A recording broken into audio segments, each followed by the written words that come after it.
Session 3, we are going to be discussing 3 main topics. We're going to be continuing on our journey of learning about joins. Now, if you recall from our last session, we started off with aggregate functions. So we talked about how to average of values in a single field, count, find the min value, max value, and how to sum everything up.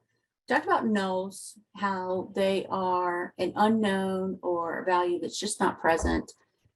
We learned about aliases, and we'll see that again today as we get into more complicated joins. We saw that columns, when we use an alias, usually the syntax is the actual field name, then the word as, and then that alias name. Whereas when we use an alias with a table, we don't have that as qualifier. And that is just, again, that's preference by the developer, whether or not they choose to use that as there. It can be used in both places.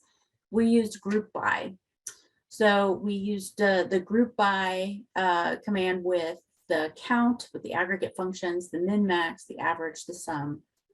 And then we started on joins, talking about inner joins. And so if you recall, inner joins, if you see the word join, inner join and join, they are one and the same. And we use the term inner join because there's also an outer join. So that's an easy way to kind of remember there's an inner and there's an outer. All right, let's get started with left joins. All right. Just as a note, we're going to break at 10:45 and then at 11:45 for 15 minutes, just so you guys get a feel for the flow of timing. And we'll end up today at 1, and you'll have learned everything that we have to teach you here in the SQL class. All right, left join. In this join statement, all of the records of the left table and the common records of the right table are returned. So if you revisit what we talked about with the inner join, it was bringing back records where they found a match, and all the common records would come back, but where there was no common record, we just wouldn't see that in our result set. In this setup, we want to see, for example, all of our fields from table A. And if there is related data in table B, I also want to see that too. But if related data is not found in table B, what we're going to see there, we're going to see nulls, just to let us know that a match wasn't found. And you recall our join conditions. We have 2 ways of denoting join conditions. We see that in a formal syntax here, we have in our from clause, we state the table A, and then we signify our join, and then we identify how those 2 tables are joined together. But we also, in our simpler SQL statements, basically saw that we had joins on, and you would see that in a where clause. So don't be surprised if you are reading somebody else's SQL code and you see your tables separated out by commas, and then in the where clause, you see that common field join there. All right, let's look at an example. So we're going back to the example we saw last week where we've got the students and we've got the tests. Let me shrink this up here. We don't need this in that way. We've got the students table and we've got the tests table. And in our last example, we wanted to see, okay, everybody scored X, Y, and Z. Is that a passing grade for that exam? And we don't have that information in the students table. We have that in the tests table. So we had to create an inner join, and we saw that where there was a common link between the two tables, and we identified that in our script, it would bring back the related passing score and show us that column within our result set.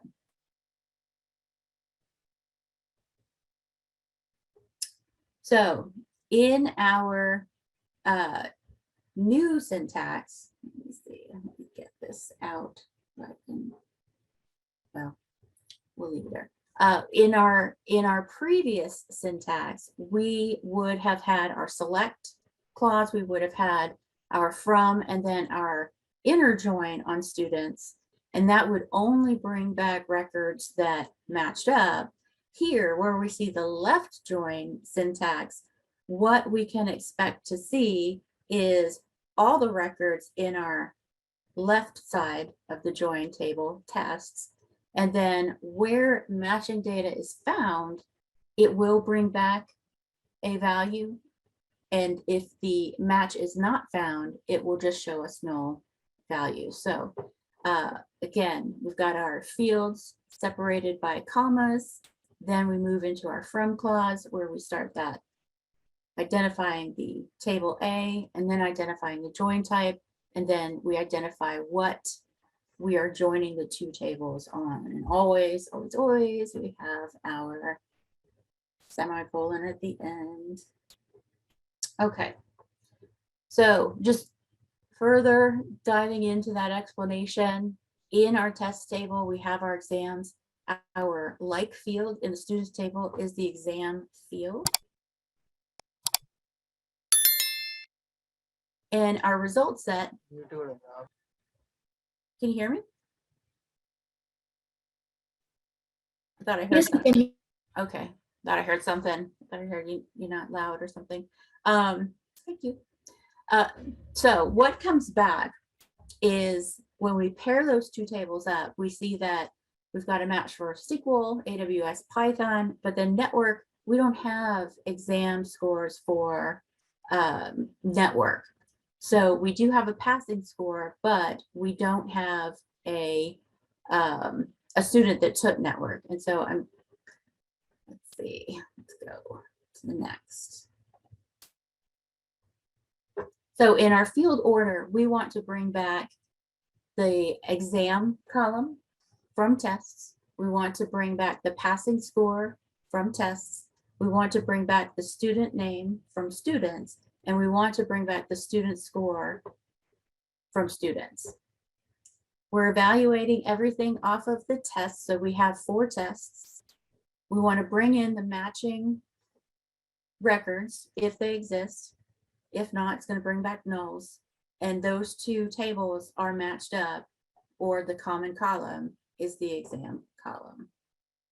And so what we finally see when we execute that script is we have everything that we expect, where we found a match, and then that network where we didn't have an exam, a student, we see null. So going back to our Chinook database diagram, recall that in the example I just used, those tables are not found in our Chinook database, and they're strictly for our examples. So if you are going back to your work and you're trying to test out writing the script, you're not going to get results out of the Chinook database. These are the tables that you're going to want to use for the Chinook database. Last time when we started talking about joins, we also identified different features of this ERD that we'll dive into even deeper today. So if you see this little yellow, it's a key, it signifies a primary key. If you see these orange lines, they signify the common field. So let's find one you can see. So we've got, out of invoice items, we've got a track ID, and then in tracks, we have a track ID. You can see our little line matches up there, and that indicates that that's the common field. What we're going to do now is we are going to query, based on what we just talked about with our left join, we are going to query to find the artist's album info. So here's an example of that query. All right, so the tables that we want to bring back, well, we want to find an artist's album. So we are going to be looking for data out of the artist's table. It's right there at the bottom, kind of cut off a little bit. And then we are also going to have to link that up to albums and find where those values match up. And you can see, looking at our diagram, we actually have a common field here at artist ID. So take a look at what that writes out to. We're going to bring back out of the artist table, the artist ID and the artist name. And then we want to bring back out of the albums table, the album ID, and then the title of the album. So it is possible when you talk it out that an artist has multiple albums that they've put out. So if you look at our diagram here, you can see that the end that points to albums, we have this multi-pronged indicator, and that tells us that is going to be the many side of this join. So every single artist listed in the artist table, we're potentially going to find that value multiple times in the albums table. It doesn't necessarily have to be in there multiple times, but there is a chance that you're finding the artist ID in multiple records. So I'm going to bring back artists from my left side as my kind of my source table, because that's what I want to match against and see if an artist that's listed in the table has an album. Recall we're doing a left join, so it's possible that the artist is not in the albums table, and that's where we see our table A is artists, we're left joining on albums, and our common field there is artist ID. So if I go ahead and I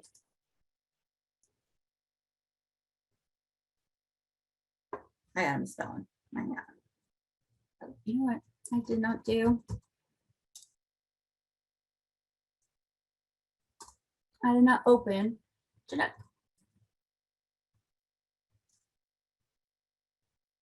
All right. Now, when I run it, then I get all of my results, and I see that for my various, all right, so for my various artists, I requested the artist ID, and then I requested the name of the artist. I asked for the album ID, and then the name of the album. And we can look through, we can see that for especially this artist here, Berliner and Herbert, they have multiple albums listed in our table. Let's see. Here's an artist here that has no albums in the albums table. So this is basically every record out of the artist table. And I'll do this as well. We are going to see that we have many more albums potentially than we have artists. So if we were to do a select count from artists, we have 275. If we do a count from albums, we have 350. So what we expect here is we could have at least 275, and we see that in our IDs, our ID goes up to 275. It's not necessarily a count, but if we were to count up all these results, we are going to have at least 375, I'm sorry, at least 275 records. And then we may have more than that because we have our artists duplicated, triplicated in some cases. And so that's where we start to see in joins that depending on how we join, if there's anything wrong with our join, we can start causing multiple records to come back that maybe that's incorrect because we don't have our join set up exactly the right way. So when we get into troubleshooting our data, keep in mind that even though you have a single record in your table A, that could actually produce multiple instances of that value because it's matching up to different fields in your table B.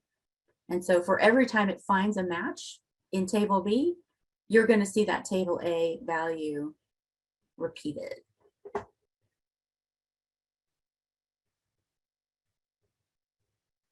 Okay, so subqueries, those are essentially. Can I ask a question, please? Sure. So in the previous join, we've taken two tables, right? The artist was the left one and the album was the right table. Mm-hmm. So, I mean, so out of 350 total albums, we just got 275. So, I mean, so Be careful why with was that. Be careful with that. We didn't get 375 or we didn't get 275 rows. We just see that for IDs, we see we have 275 artists. If we were to look at all of our values in the table, we see our 275 artists. Now it's possible that the artists come back with no matched album, and it's possible that the artist may come back with multiple matched albums. Does that help? So basically, the other entries which didn't come from the album was because they didn't have any artist related to them. The artist is there in the table. Here we go. The artist is there in the table, but it comes back with no values, and that's what these pipes indicate, is that there's just no value in there. It just didn't show that it found a matching album. Yeah, so basically they showed all the artists and their corresponding albums. If they didn't have any album, it's empty. And the other thing, like there would be more entries in the album, but if they don't have a corresponding artist, that didn't come up in this search result, right? That's right. That's exactly right. And now in this case, we took the artist as the left table and the album as the right table, and we did a left join. Would the result be the same if we take album on the left table, artist on the right table, and take a right join? What we would expect to see is we would expect that if we switch the join, we would have at least 350 records there. And that's a way of troubleshooting that everything's coming back properly as well, is your left join says, I want absolutely everything in this table. So we found that we have 350 albums, and then where it found a match, it would plug in that artist value, like you said. But it's possible that you'd get the album name and then you'd see empty pipes following that because it did not find an artist. Okay, thank you so much. You're correct. Good questions. Very good questions. All right. So now let's talk about subqueries. I love this particular graphic because it goes to explain that up until now we've been talking about writing out your query syntax in a very specific order. We've been talking about how from follows the select a keyword, and then where, group by follows where, order by follows group by, etc. So you can see the order listed there. But when your database querying tool actually executes the command, your database system processes it in a different order. First, it finds where you're pointing it to. So, okay, I got to go check out this table, and it evaluates if there's a join. Oh, and this table. And then it tries to determine that where they're similar, and if you've put any filters on there. Okay, we'll bring back tables 1, 2, 3, or tables 1 and 2, and records A, B, and C where they match X, Y, and Z. I know that's not helpful, but that's kind of the way the database is thinking this through. If you have a group by clause, then it executes that. Then it executes having. Then it brings back the fields that it found. So just all of these, what we typically see later on in our syntax, lower in our syntax. And then once it finds all of those, we'll say objects and conditions, then it says, okay, well, out of all that, I need to bring back fields 1, 2, and 3. Then it sorts it. So it orders it in the order that you identified. And then if you've limited how many fields you want to come back, then it says, oh, but I only bring back 10. And then it brings back 10. Now there's a note here at the bottom. It says that query execution is much more complicated than this. There are optimizations in place in the database. So that is true, and that may come up in topics later on in your studies. But for now, this is a really nice way to think about how to develop your SQL statement so that you are somewhat optimizing it as you go. So speaking about subqueries, essentially a subquery is a select statement. We've learned select statement that is nested within another statement. So it can be referred to as an inner query. It can be referred to as a nested query. Most commonly, I've heard it referred to as subqueries, just like the lesson identifies. Now, this is the syntax of a subquery, and you'll notice here's our first select statement. And subqueries are going to be nested in a way that they provide data back in either an individual value or a list of records. And depending on where you put them in your select statement, that is which type of query you're bringing back. It's going to define what type of return you want, whether you want to compare to an individual value, or you want to see a list of records come back that then you can then filter out and work on in that way. So you're going to find subqueries are going to be enclosed in parentheses. And so it's real light here, but you can see our parentheses here before or surrounding our second subquery. And to kind of talk out what's happening in this particular query, it is going to look for items where a column that we identify from table 1 and table 2, where a column value say equals or is greater than a value, a single value that we're bringing back from our assessment of tables 1, 2, whatever join we've put there. This is a little abstract, but in this case, what they're trying to tell you is that this particular subquery is in the where clause. We are most likely bringing back a single value that we can then perform in our parent queries where clause an evaluation on, or we can filter by the value coming back in that subquery. We're going to look at some more examples. A subquery can be used in the select clause, the from clause, and where clause. That is where we start. We need to determine how, what kind of subquery is this? A single value, single field value, or are we returning multiple records? So we place those subqueries inside parentheses. Let's take a look. All right. If we are using the subquery in a select statement, we essentially are identifying our fields and creating a subquery and giving it as a field name. So in this case, we're bringing back a single record value.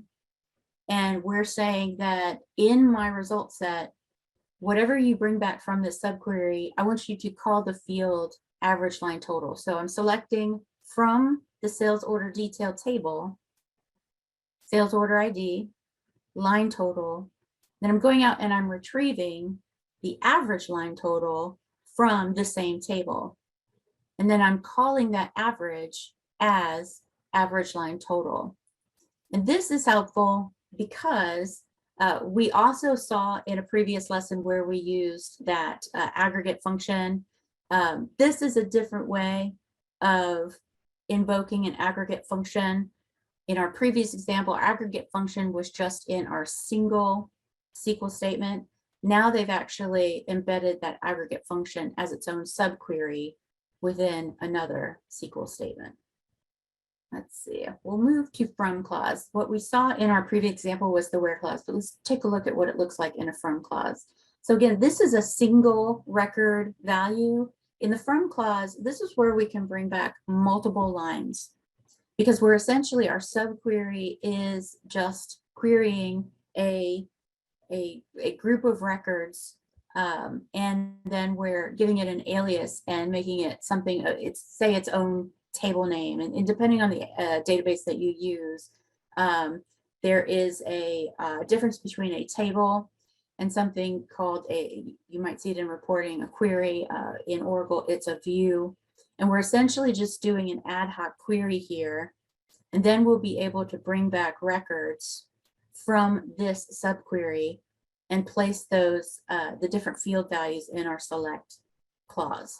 So from, we have our select statement embedded, set off by parentheses, and then we've given it the alias of sub. This one, you may be looking at it and thinking it looks like the same thing as if you just do a select of the table by itself, but they're actually trying to show you that first, I want you to go through and bring back records where the day of the week equals Friday. And then out of all of those records, I want you to find me where there's no value for resolution. So it brings back a small number of records that we specify in our subquery. Then it evaluates again on that smaller set of records to further filter out and find none. And then in the where clause, this is where we have that single field value coming back, and we're performing an evaluation on that in that we want to find either something that in our primary query or our first query equals that single value that comes back. Now, this is an interesting one because they are looking for dates from a table, and they really only want the first 5 dates. So they've actually embedded limit inside their subquery, and then they're limiting the number of records that are coming back, so they only have to evaluate on a limited number of records. And then it says, but when you bring back values from that first query, bring back every field. When you evaluate on that subquery, I'm only checking a value in a single field, and I'm only comparing all of those fields, all the records in those fields. I'm only comparing where those records, where the date equal or is included in the first 5 dates that come back.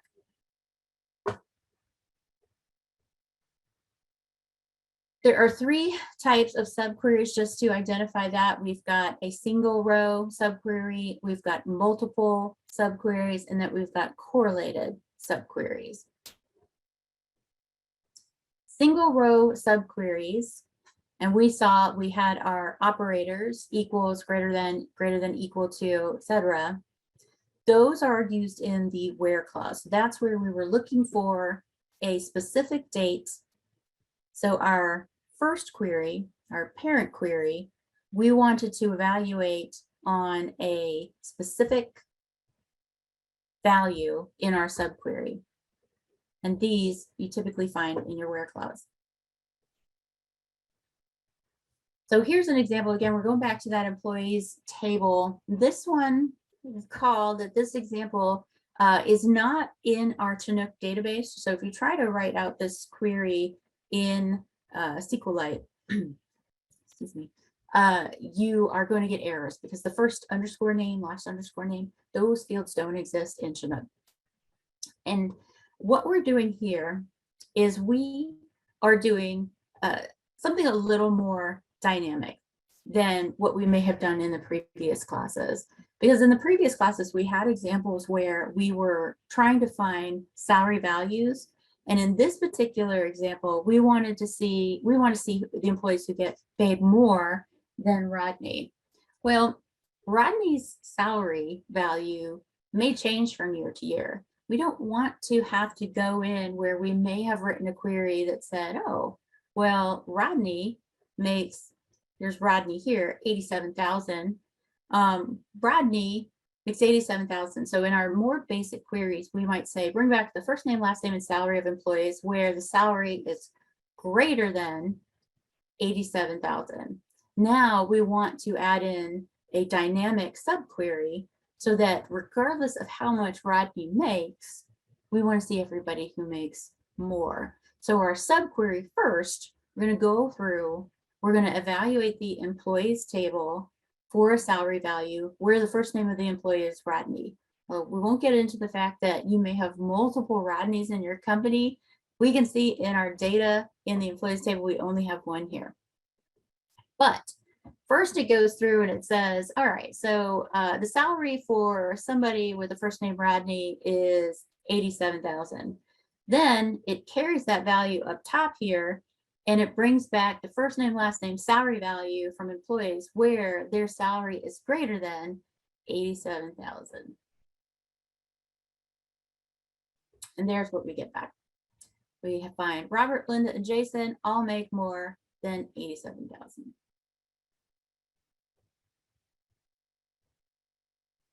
This is a little different look at our data. First, it evaluates for Rodney. It finds, hey, there's Rodney right there in my table. It finds that it should return 87,000. Then our first query here takes that 87,000 and it evaluates on that. It's just a different way to look at it. It would be the same thing as if we would have typed out, find me the first name, last name, salary of employees making greater than 87,000. Because we put our subquery in there, it is more efficient. It's less work for us in the future as well. We don't have to go back and rewrite the query if Rodney gets a raise. And that is where we see our output, Robert, Linda, Jason. So let's take a look at this actually using data from our Chinook database. Let's do a query together.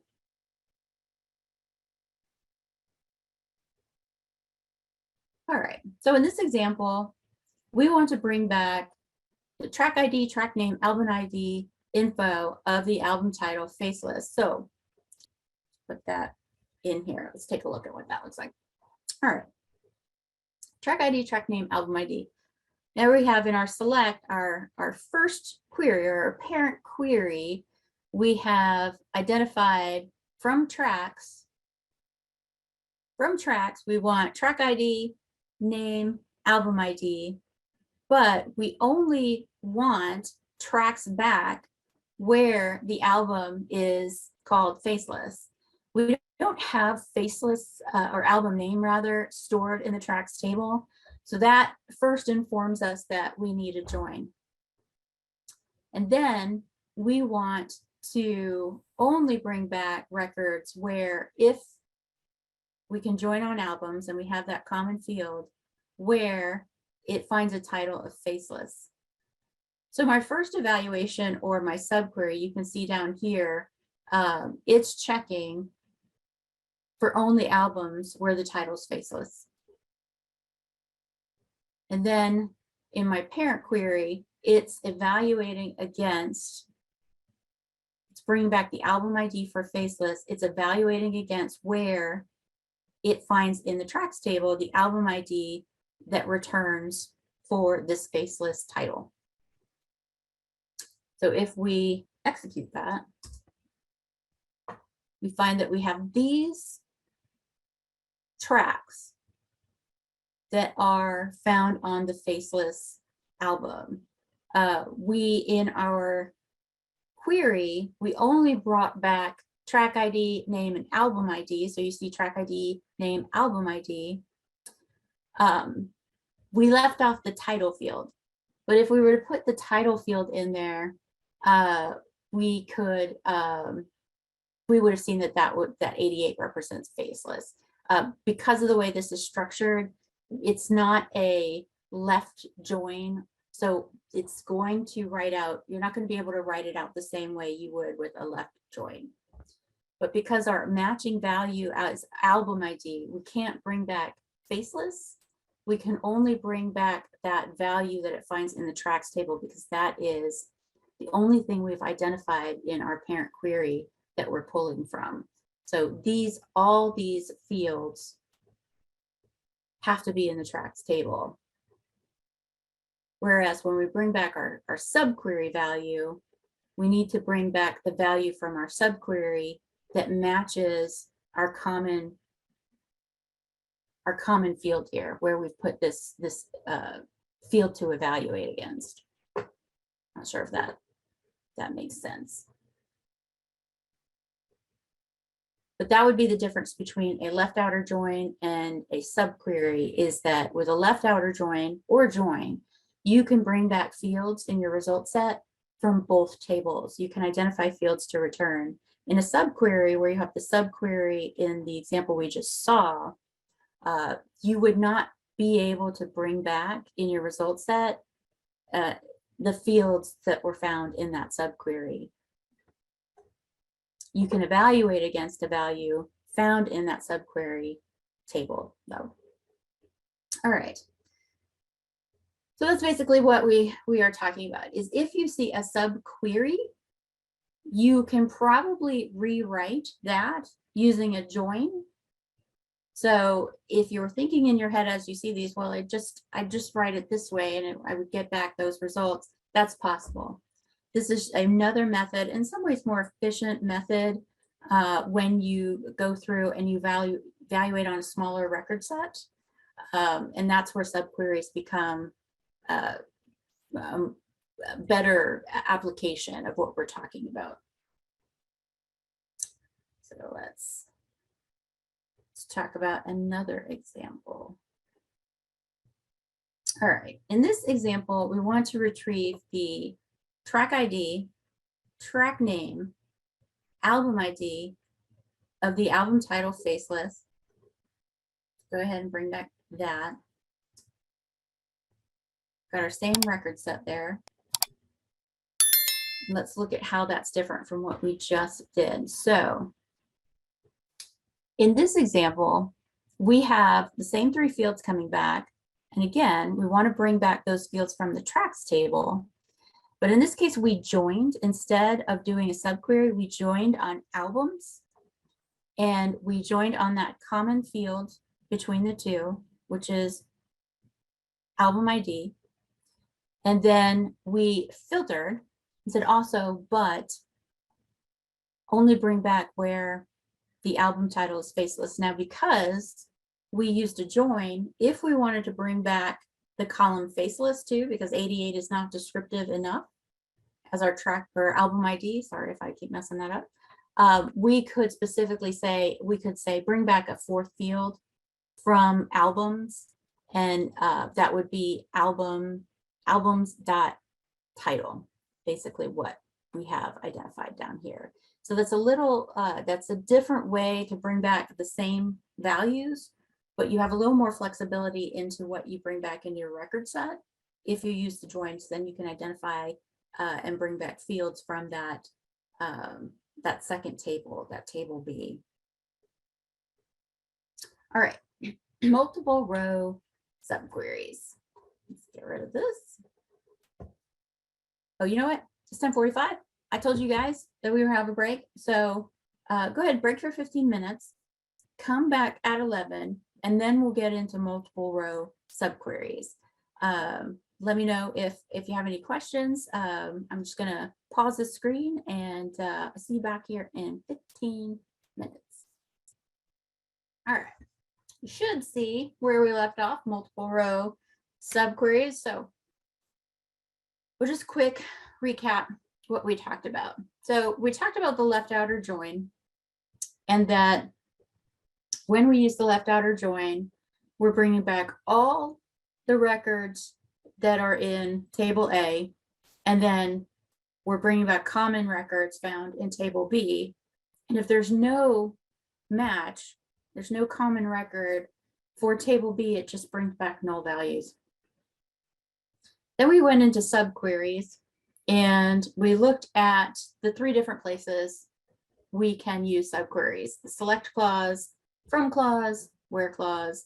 And we also found that a lot of times what you are trying to accomplish with using subqueries, you can also accomplish with joins, vice versa. And we've used in our example a single row result set from our subquery. So now we want to talk about multiple row subqueries and how those are helpful as well.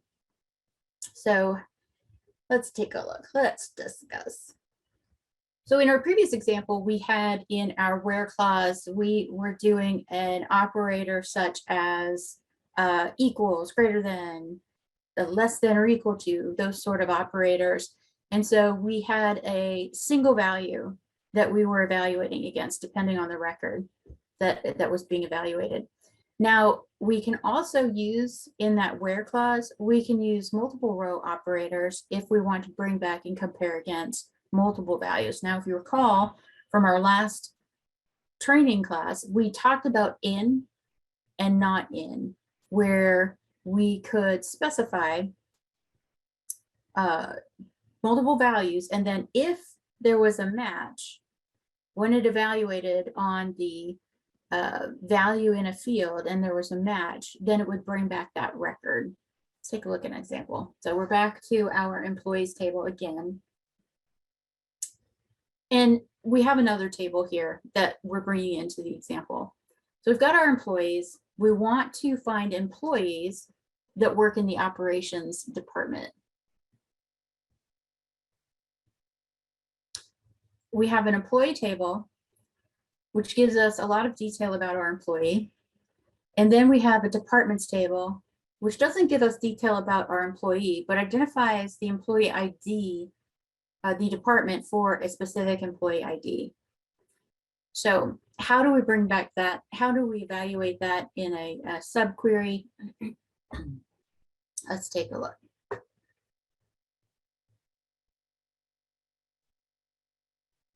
The first, in our request here, the business has come to us and said, I want to know everybody that works in the operations department. Well, when they say that, they obviously want the person's name. I want the first name, last name. We find that data in the employees table. And then we have to find out of those folks who works in operations. So again, we don't have that information in the table. We know we need to have some type of join or subquery in this case.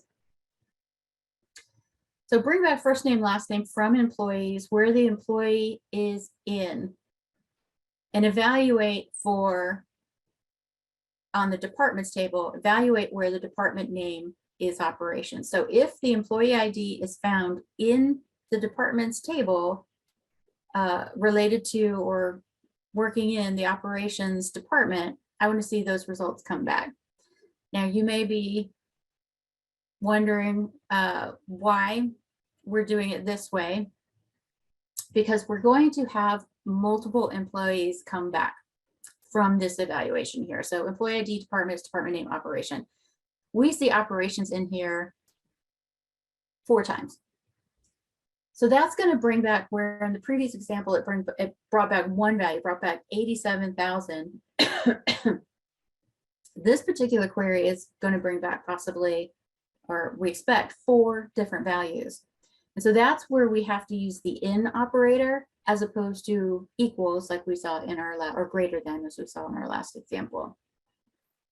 Let's take a little deeper dive into how this is evaluating. So 4 different records found in the departments table. and we have 4 different employee IDs.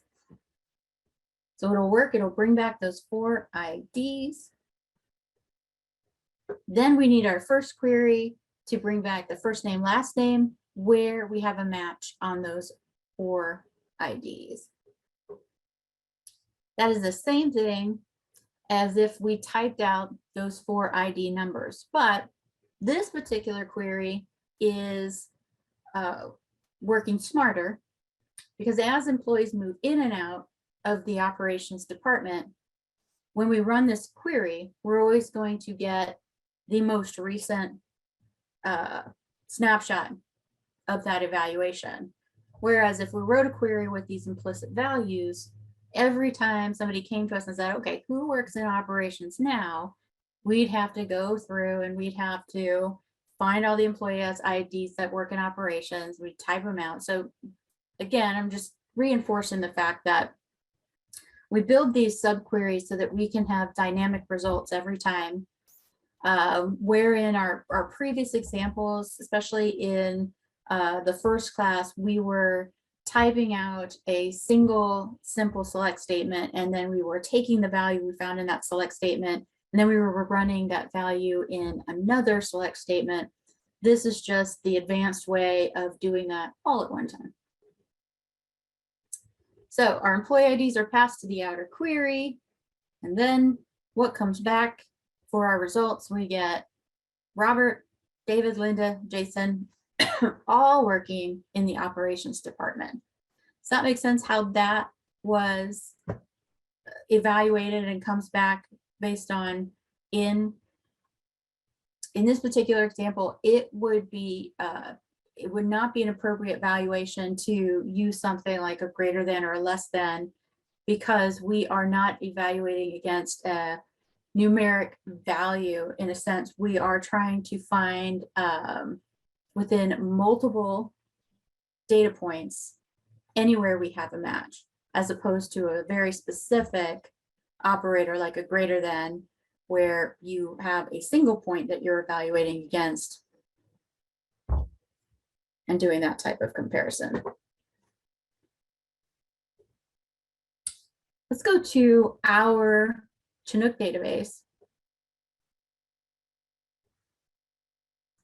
Let's get this data out of our database. I want to retrieve track ID, track name, album ID of the album title, Faceless, or Let There Be Rock. So again, our operator's a little different. In our last example, we said, I want you to bring back that track information where the album title equals Faceless. So we had a single value that we were evaluating against, and I wanted you to bring back matches. But in this case, I have multiple. And so now we're pulling in the possibility that it could find a match with Faceless, or it could find a match with Let There Be a Rock. So similar query, but where we see a difference, instead of an equals here, we have an in, because we expect it to find a match on multiple values.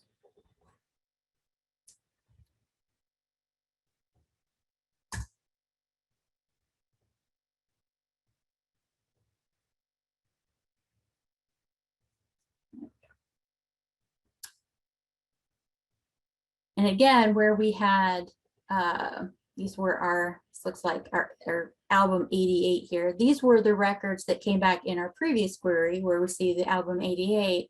We now have a complement of additional records that come back with album 4, which let's assume that's the album Let There Be Rock. So that's where your operators, the operators you choose, you kind of, you have to know the appropriate way to apply the operator to what you're looking to get back in your data set. If you were to use equals, it would throw errors for you. It would not bring back the right results, because equals is very specific. It wants a single value to evaluate against. That's where in that broadens our different points of evaluation. And if you recall back, it is another way to write out an or statement or an or comparison, where we were using and in our where clause. We could use or in our where clause. In was just a faster way of writing that out. Similarly, if I wanted to, I wouldn't have to write out faceless let there be rock. I could, of course, just put an 8 or an 88 or a 4 in here, but that would negate the need to use the subqueries. We could just put that as our general parent query here. It's the same result. It's the same result, but we get to pick out a little differently how we evaluate the data in the albums table. So a couple different ways you get the same results depending on how you wrote your query. So that is essentially your select statements, your different ways of writing your select statements. Now we want to broaden our way of pulling data out, or a way of working with, we'll say that, the database using other SQL commands. So when you start working in a database, most likely you're going to be working with retrieving the data, and that's where the select statements come in. But there are other commands that you can use to interact with the database. We'll talk about those different commands.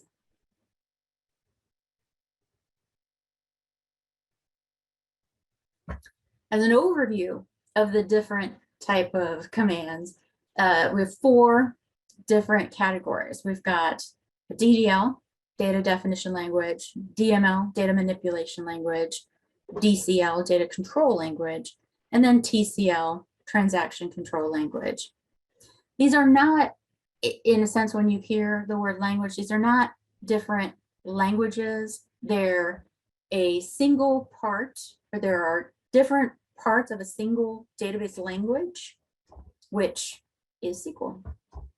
So typically when people, they say, I wrote a SQL statement, or I work in SQL, you kind of associate that with just I write select statements that bring data out of the database, or I manipulate the data in the database. But SQL actually is a lot more powerful than just that.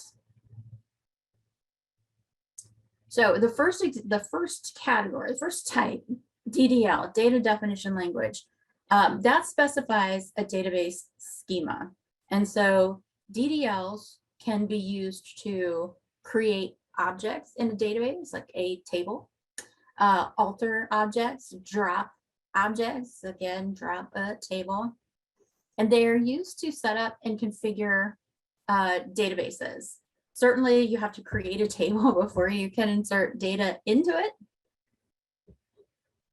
But definitely once you insert data into a table, I'll caution you, whenever you see the word drop, be very careful with that. That is one of those commands that you use sparingly and are very careful with.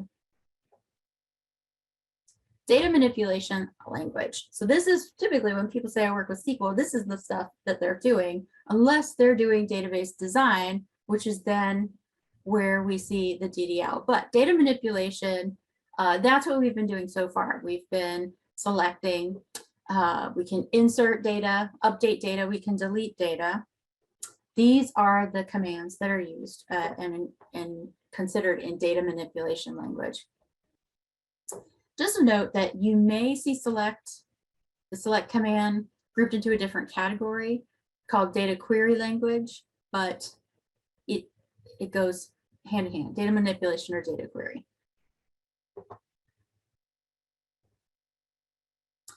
Data control language. This, again, if you're a database administrator, you're using this a lot to grant access and revoke access. Grants can be on a user. They can give a user access to specific objects.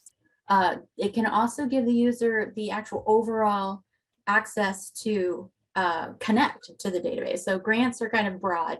You, depending on your database management system, you kind of learn the nuances of where grants are applied. Revoke, it's where you remove the grants.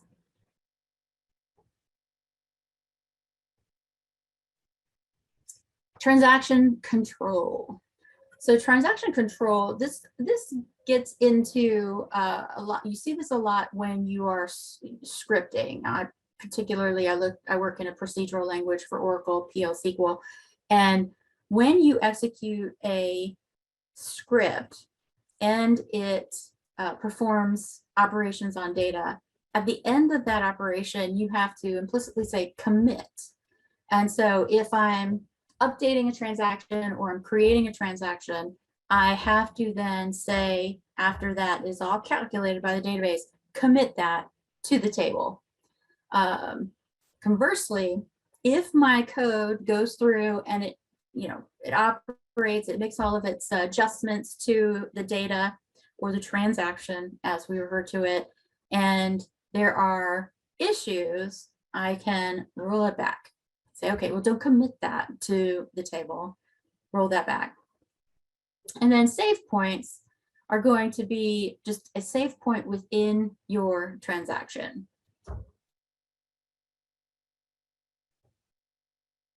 There's also set transaction, I'll say that, and that specifies characteristics for the transaction. We'll look at set in an example coming up. Some of these are a little abstract, and so you see them applied. It's easier to kind of see what they're describing. And a lot of these different four categories and the commands that we're talking about, we're not going to use them all and discuss them all in the class, but if you recall, we went to the W3 Schools website in our last class. I'm going to challenge you to go out there and look some of these up there, some of these commands up there, and see how they have defined them, and also how they how the examples that they use. Excuse me, could you please repeat the website's name again? Let me bring that up. We're gonna want to take a look at that.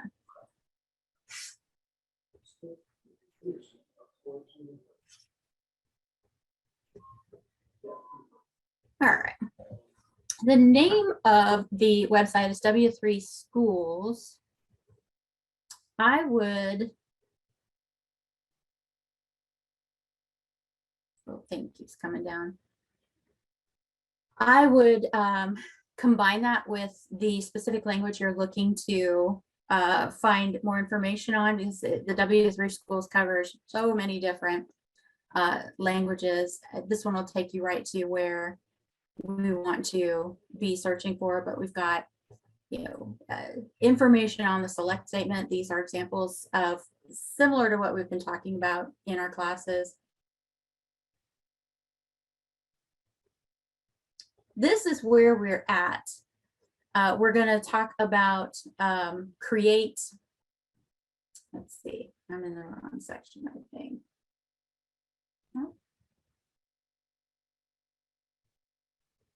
All right, create, not DB, here we go. Create table, drop table, alter table. This is where we're going with this particular lesson, and where you're probably going to want to make associations between what we're talking about in class and a deeper dive into some of the concepts. This is a good place to go.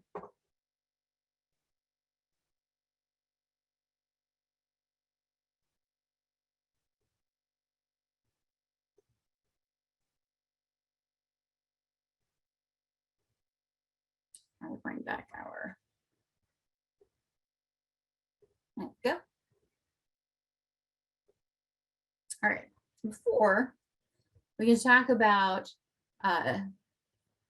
creating a table, we need to talk about how data is going to be stored in the table. Of course, you need to know for a table, when you design it, you need to know your field names, But you also need to know what type of data is going into those fields.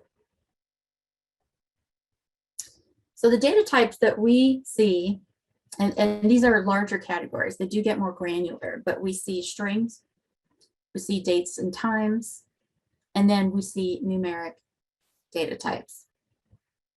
And this gives the database some idea of the type of data we want to store in the field. And then as you get into programming, it also will let you, I guess, limit the type of data that a user can enter into the database. And so then you're further reducing the types of errors that you typically see when people enter data into a database. And specifically when you get into data entry for numeric values and date and time values, you want to restrict the type of entry to those specific values, because if you made everything a string and then you tried to query a field that you want to find a date value, you're going to get 100 different versions of a date format if all your fields are strings. So let's take a look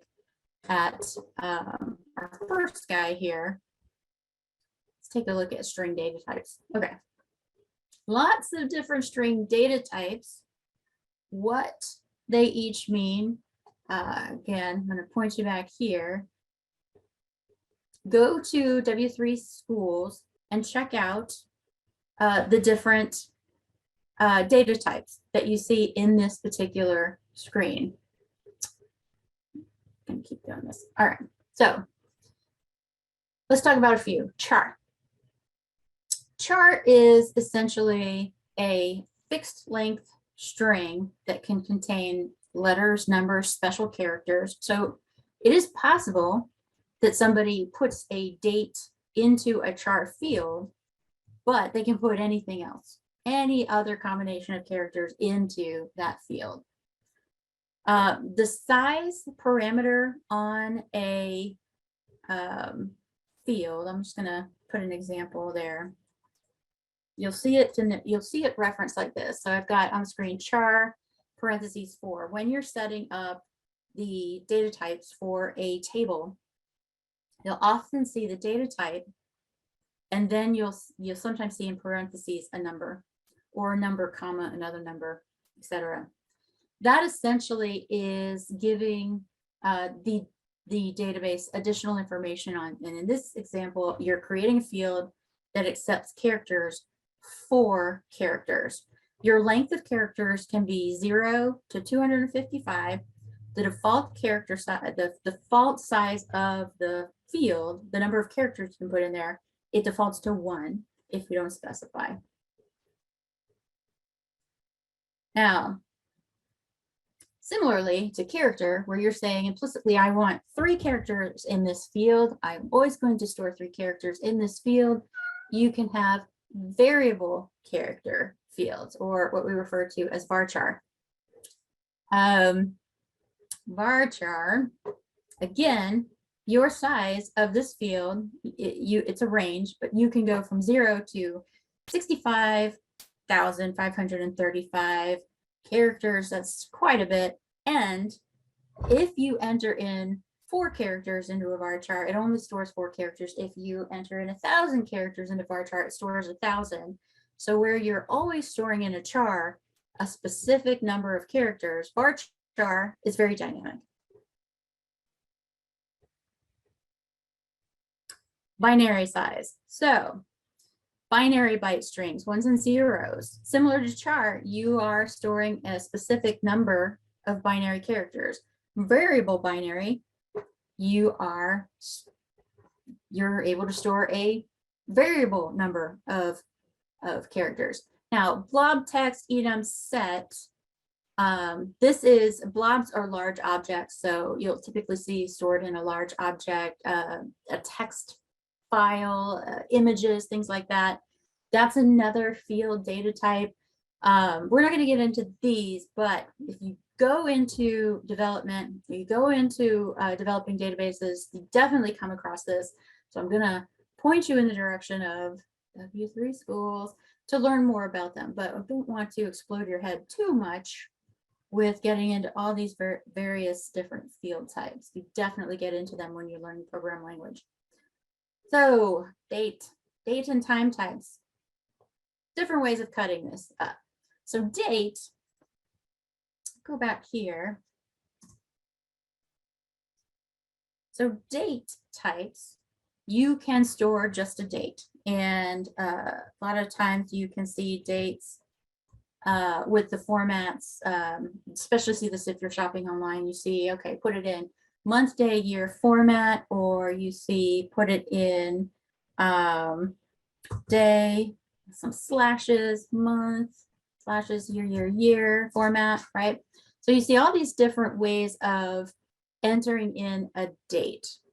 But that's essentially you're storing the year, the month, the day. Now, a date time is a date with a timestamp, and you'll often see that denoted the following way.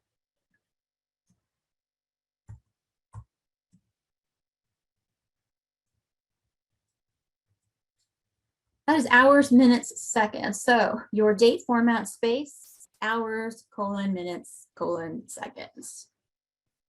I'm putting semicolons in here to return to a new line just to type this out and show you what it looks like typed out.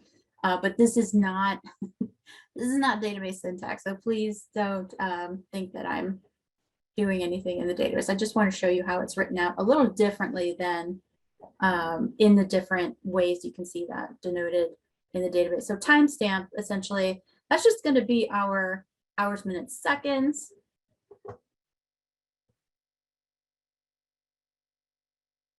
And then year, just our year. So some notes about this.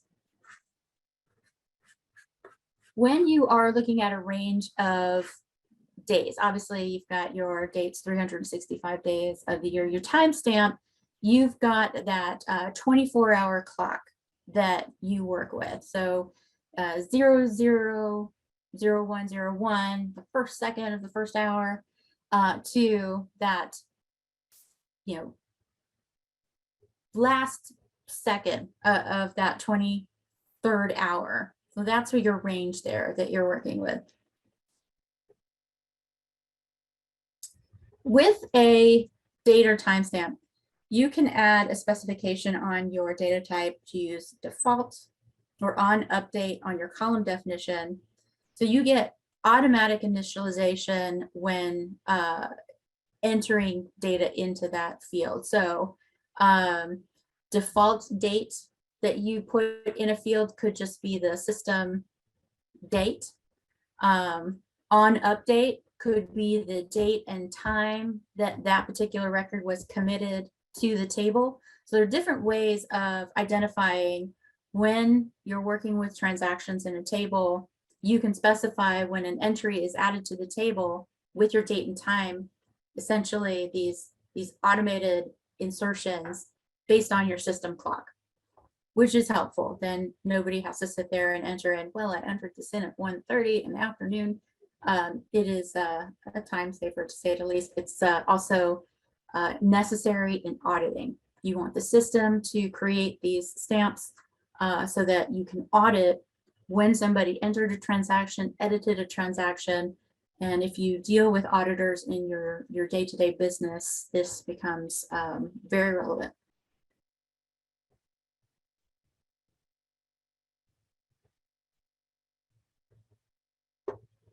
Some default initializations for timestamps. You might see current underscore timestamp indicated in your column definition. On update is just all caps on space update. You'll see that as well. We'll take a look at that a little later. Numeric data types, lots and lots and lots of numeric data types. Again, W3 schools for a deeper dive. And again, as you get into your programming classes, you're definitely going to have a deeper dive, because how much data you store to the database is relevant. You don't want to make every field in your database store, 30,000 characters. You're going to have a lot of data bloat, as so to speak, that you don't need if you only need to store like 2 characters, say for state, like FL in the US, or province name in another country. The numeric data types, integer types. This is an exact value. Integer, or int, it's a medium integer. The range can be negative to positive, and the number, I'm gonna put this in the screen because it's a long number. So you can have negative, what is that? 1,000. So millions, negative in the millions to positive in the millions. That's your range for integers.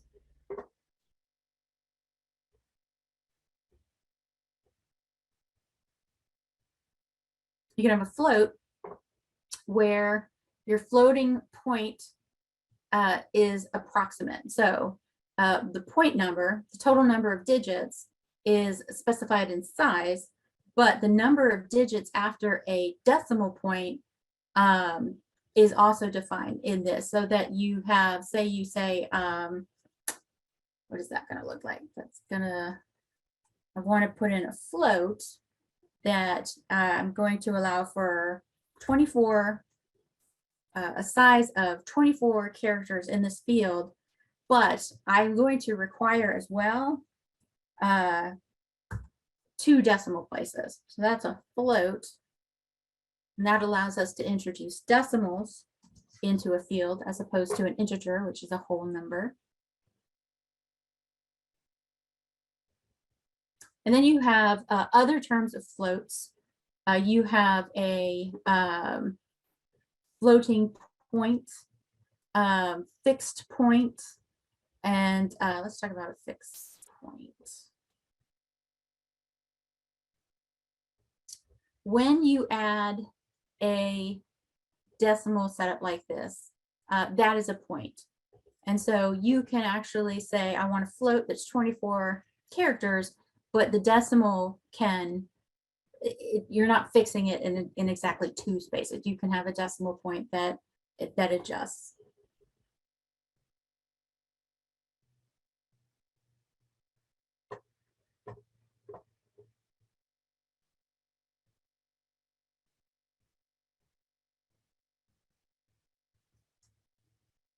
Depending on the database, you may see your data types called different names. And the ones that I just mentioned are pretty common, especially in Oracle databases. I don't use other databases.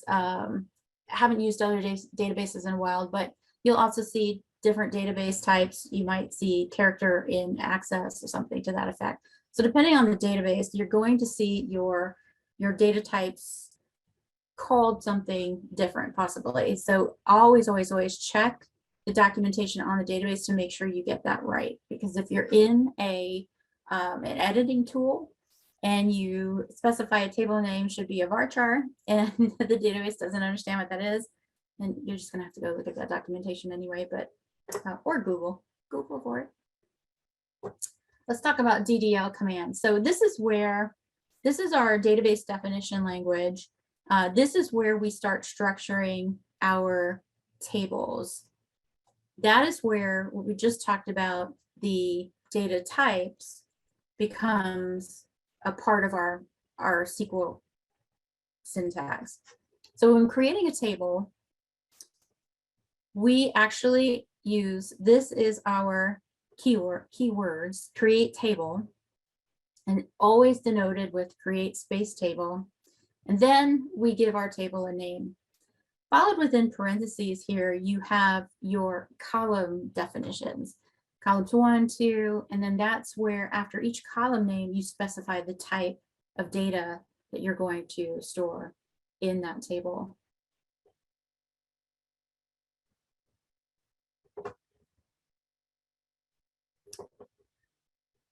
All right, here's an actual table that we would create. So our examples from earlier examples in the class, we were working with the employee table where it had a first underscore name field, last underscore name field. This is how you would set up such a table in the database using a command. So for our first name field, we want that to be a variable character. It can be up to 15 characters. So we're setting a limit on the length of a first name. I see this a lot, you know, different people have different names. Some can be quite long. If somebody has developed a database where it does not accept that many characters in the field, you can get an error if you're trying to import data. It'll tell you that, you know, your value exceeds the length of the field. So that's where setting these, setting these facets of the data type, these limitations on the data, that becomes very important too as you get into coding, because you are limiting the extent that this table can manage data. Similarly, last name, only 20 characters for a last name if we set up the table this way. Age, we're saying that's an integer, that's a whole number. Definitely in this example, we saw that integers could be negatives, but we're not going to have negative ages, of course. And then hire date. Hire date's always going to be a date.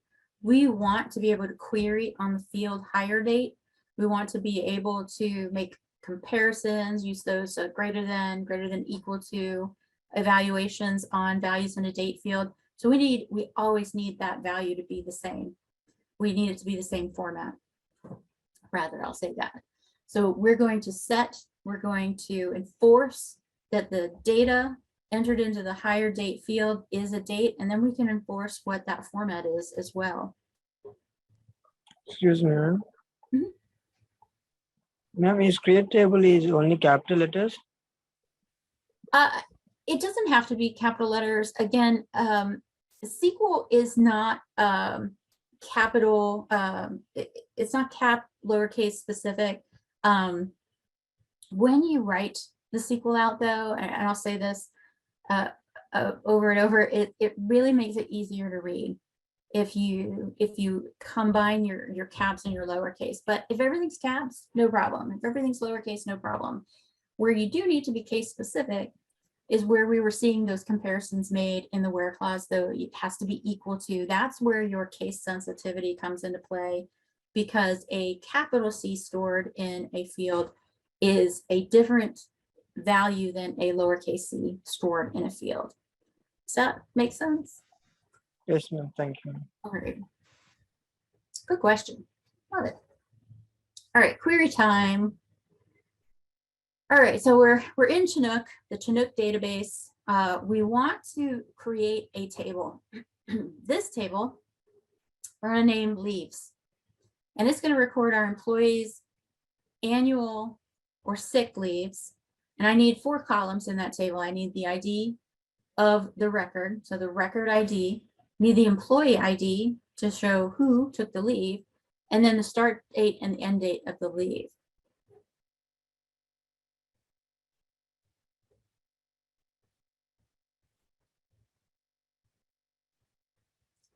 Let's put that in here. This is what, at its basic level, this is our statement. We are creating the table leaves, and then we're putting in our field name ID and our data type int, separated by a comma. So all of our fields here are encapsulated by parentheses, field data type, comma, field employee ID data type, comma. That is how that's written out. When we execute that, it creates the table. So now, if I were to try and select that table, it actually comes back, our table is empty. But it does not bring back an error that says the table does not exist. So we're ahead of the game.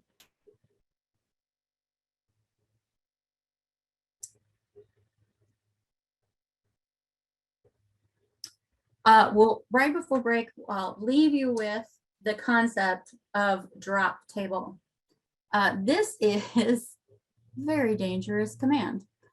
Do not go lightly into executing a drop command. So the drop table statement simply drops an existing table in a database.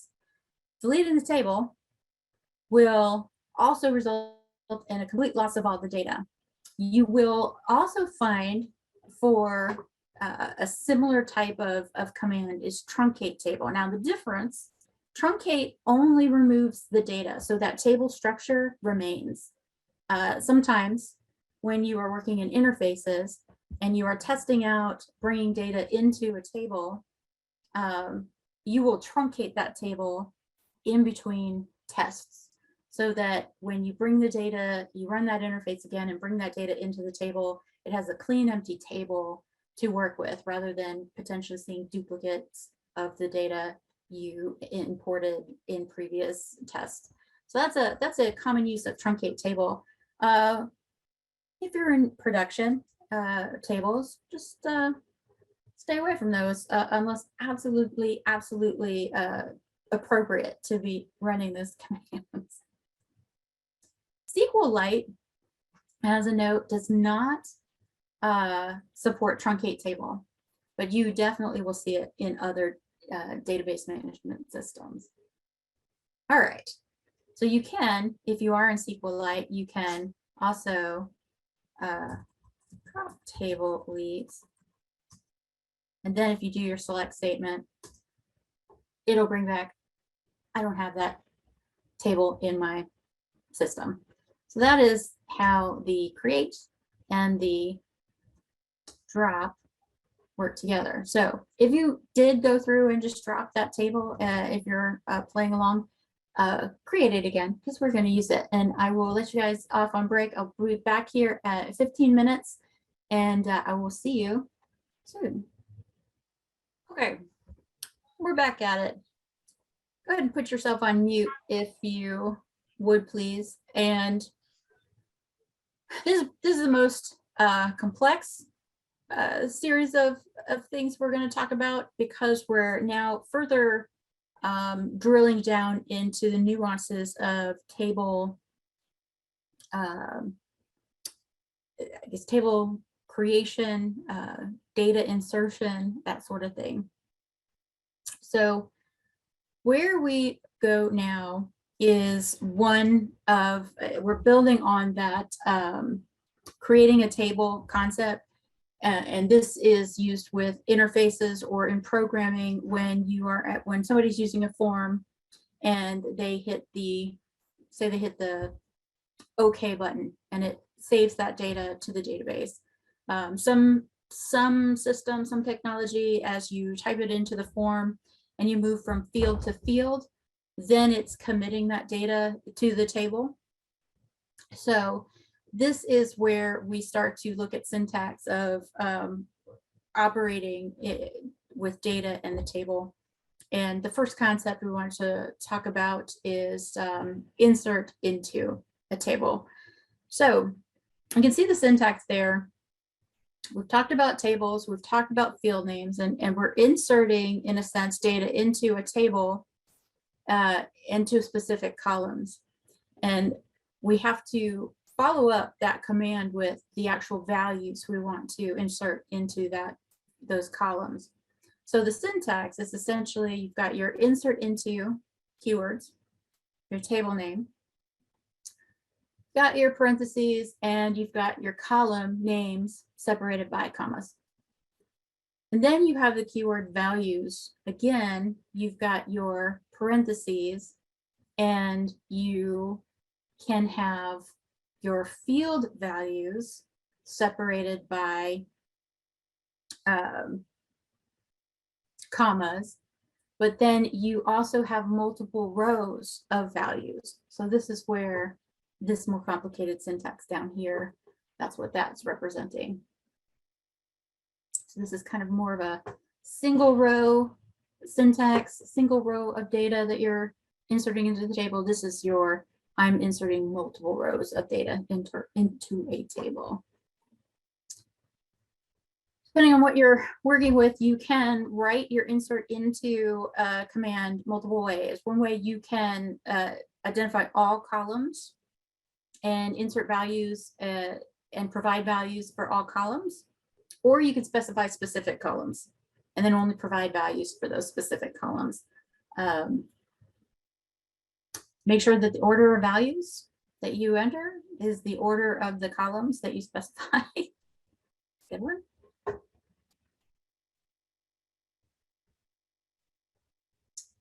Let's take a look at how we write that statement for something in the Chinook database. So we created the leaves table, but when we ran our select statement, we found that we had no data. So now what we want to do is we want to insert a record for an employee who takes a leave. We have a record ID, an employee ID, a start date, and an end date. And recall that we really only at this point defined that we were looking for integers and dates. So when I go to insert data into leaves, I've got insert into my table name, then I've got my parentheses, close parentheses. So everything in between, those are my field or column names, separated by commas. And then after my close parentheses, I have the keyword values. And again, open parentheses, everything within those parentheses is are the values that I want to, in order, separated by commas, my ID, my employee ID, my start date value, and my end date value. Recall that when we were working with dates and we were selecting date values out of the database, we had to encapsulate that date value in these apostrophes. And that it sets that off as a date value. And the date format that we're using in this example is the year, 4 characters, dash, and then our month dash date, both of those 2 characters. Put my semicolon at the end, execute that. Now, when I select my records from leaves, I actually see that data come back to me. My first record, employee 2, and there are the dates of leaves. Let's try something else.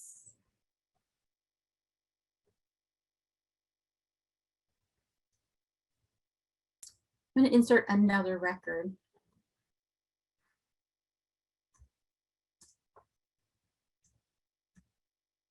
So this record, same syntax, essentially.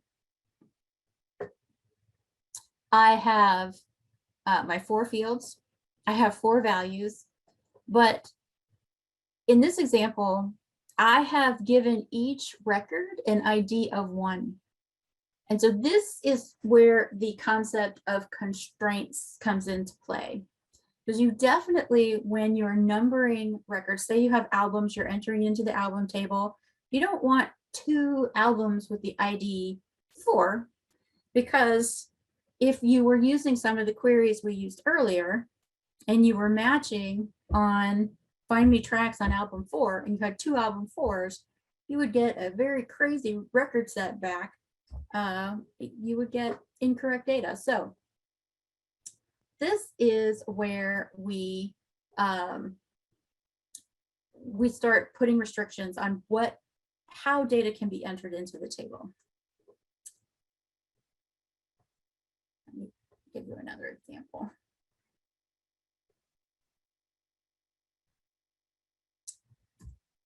Okay, in Chinook, we have, when we select from leaves and we want to see the employee that took the leave, I am joining leaves to employees. And so what comes back, if I have 2 different employees here, and I've entered into leaves employee ID 2 and employee ID 22, and I do my join, if I'm joining on that employee ID field, let's see, because it's a left join from leaves to employees, I'll also see that I don't have an employee 22. So while I have a record for employee 2 and I have a record for employee 22, if I were to join up to the employees, I only see for that first leave, Nancy Edwards come back. For that second leave, I've now entered in a leave for no employee. And so this, you can assume, or make the presumption that there was a typo in that employee ID. So that's another method or another area where we need to further define how or what data can be entered into these different fields so that we reduce these types of errors.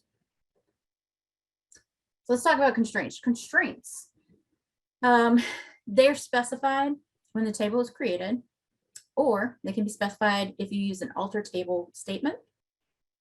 They are essentially rules for the data that goes into the tables. They limit the type of data. They ensure accuracy and reliability, and we just saw 2 examples where that was not the case. And if there's any violation between this constraint and the action, the data action that we're taking, then that action is aborted. You get that error message, and you know that you need something fixed in your data per se, or something to that end. Can I ask a question here? Sure. Please? Let's say we forgot to constrain the column when we create it, and we realize later on, can we change it? You do have the ability to alter the table and put constraints on there. I will say this, that when you try to alter your table, there are some things that you can't do once data is entered into the table, and there's some things you can't do without perhaps dropping a field or a column if you're defining it and then re-adding it. So let's take a look at our values and see how we can alter constraints on the table, and we'll revisit that one, see where we might get hung up.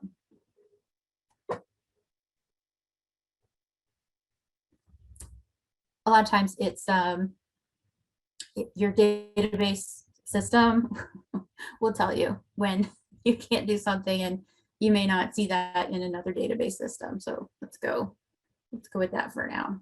Constraints, examples of constraints.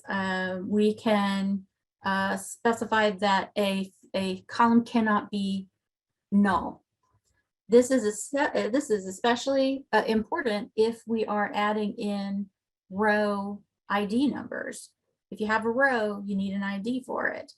So you can't have a null value there. We can set a default. So we talked about that with date, time stamps. If you set a default for a date, time field, then that can automatically put in the date, time that record was inserted into that table. Unique. This is another one that goes to those record IDs.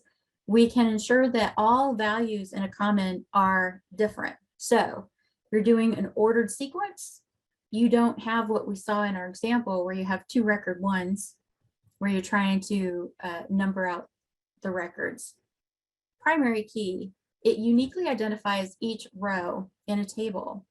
You may be equating that in your mind with the record ID. That is quite common. Foreign key, that uniquely identifies a row or record in another table. And I'll show you a visual of that. But that essentially, that's our common field. When we see our joins, that foreign key is that common field to another table.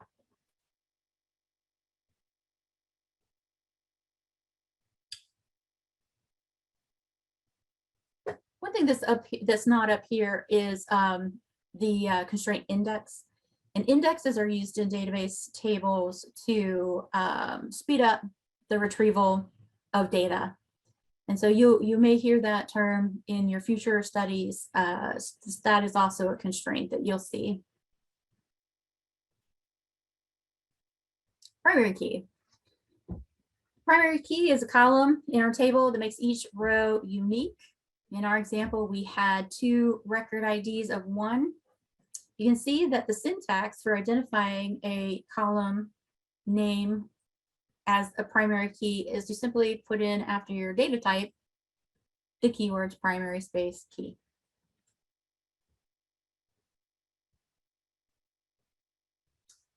Some additional features of primary key that you don't see in this syntax are primary keys must be unique. If you identify something as a primary key, a lot of time your database will just automatically know that's a unique value. I don't need you to also tell me that's a unique value. It'll automatically add that as a constraint. A primary key can be a single column or it can be a combination of columns. And so that combination of columns must be unique.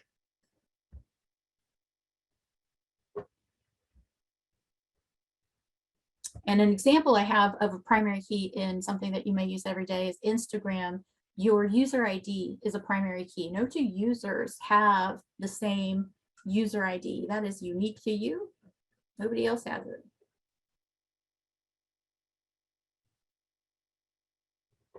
An alternative to the syntax we just saw is you can create your table and identify your data types, and then at the end of that statement, then you implicitly say, okay, and the primary key is column 1. That's just a different order of identifying things. The foreign key. So the foreign key we heard that is a column in the table that is uniquely identifies the row in another table. So it is the link between 2 tables.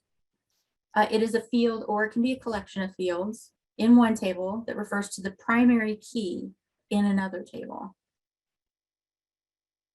The table containing the foreign key is called the child table, and the table containing the candidate key or that primary key is called the reference or parent table.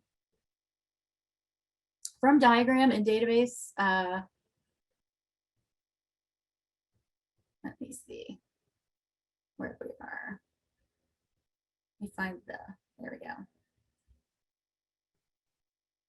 So an example of that we talked about earlier, we've got our artists and we've got our albums. Our artist table has a primary key of artist ID. It is an integer, so this visual representation, we don't see primary key written out. We just have this little icon. Similarly, albums, the album ID field is an integer and it is our primary key. But you'll notice down here, we've got artist ID, and that is linked over to the artist table. It is linked over to the primary key of the artist table. This is our foreign key.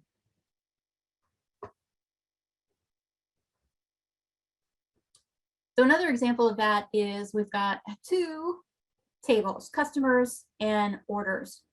And when we create the customers table, we see we have customer ID, the customer ID field, that's an integer, that's going to be our primary key.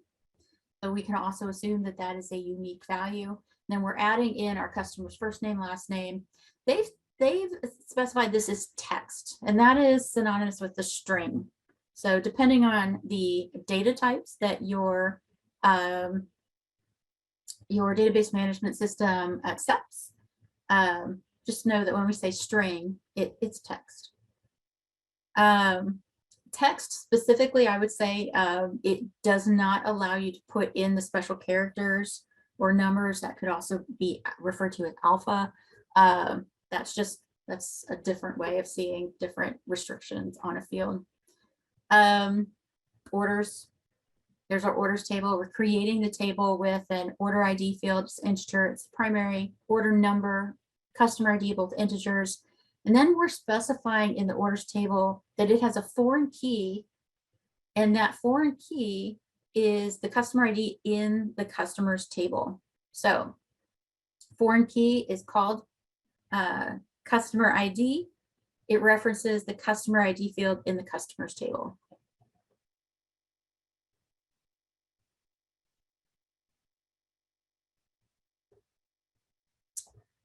Okay, so back to our little ERD, we've got a request to insert a record into the albums table with an artist ID of 10,000 and an album ID of 347.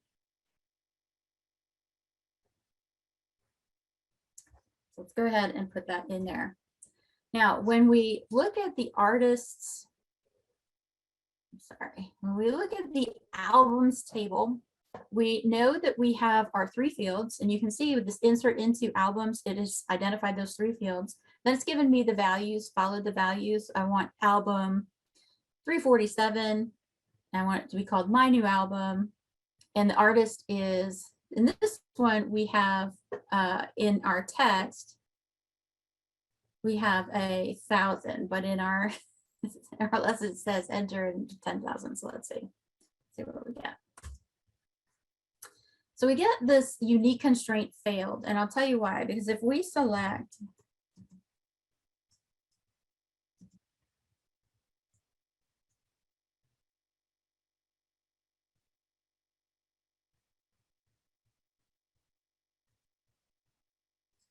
I was going through this lesson before and I didn't delete out the previous lesson. So let's just look for, in my example, I have 350 albums. If you've not gone through this lesson already, you are going to see that you have 347.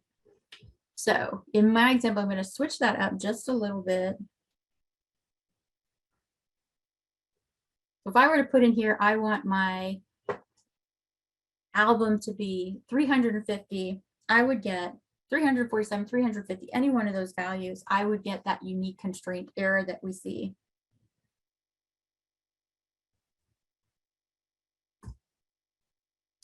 But if looking at my albums, I have 351, if I increment that one time to 351,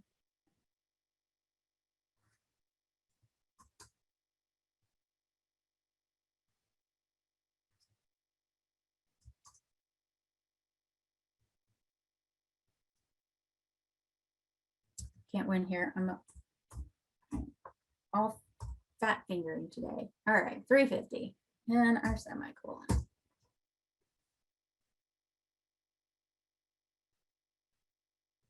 And try again. You guys you've got to see what I'm doing wrong, right?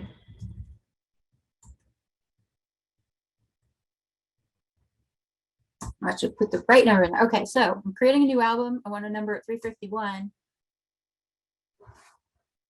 Must have already taken it.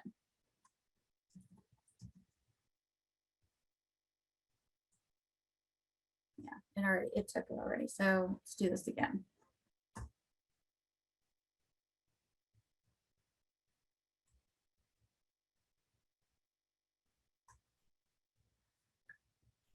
I'm inserting in albums. A new record is album 352. It's also called my new album, and 1000 is the artist ID. Finally, when I enter that in, it accepts it because it is unique. And I can see in my list there now I have 350, 351, 352, and you can see all my mistakes there above.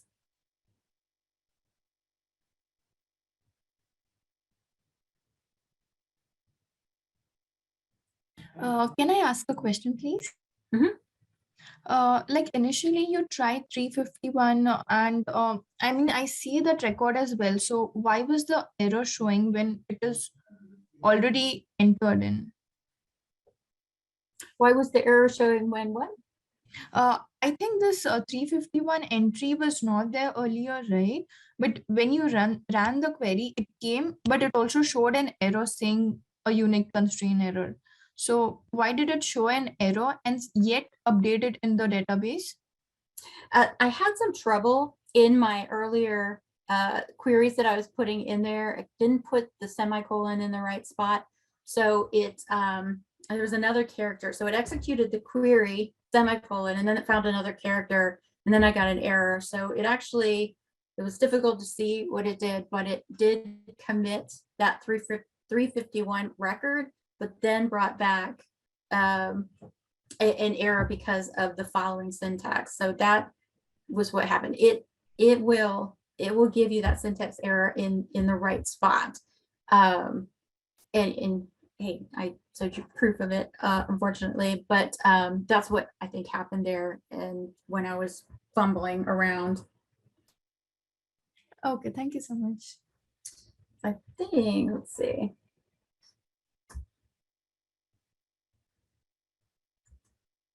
I mean, this is a true example. So if you type out your statement and you do validate that or violate that constraint, you will see that. But if we're to just edit that a bit and use 353,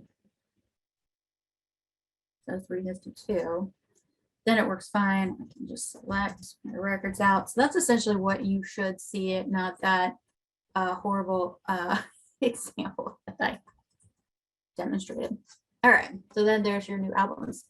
But in our example, what they've asked us to do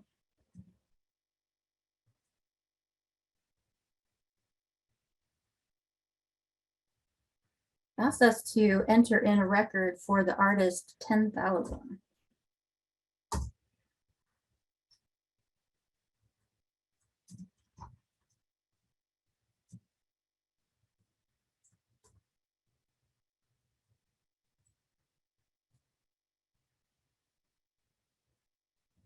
So if you look at the artist table, Carl from earlier, we only have 275 artists. So that's another place that we would have a failure in our database schema if we were to try to set up a relationship. If I were to enter a record though, and I reference album or artist 100, where is he? It would find a match, and that would be a valid statement.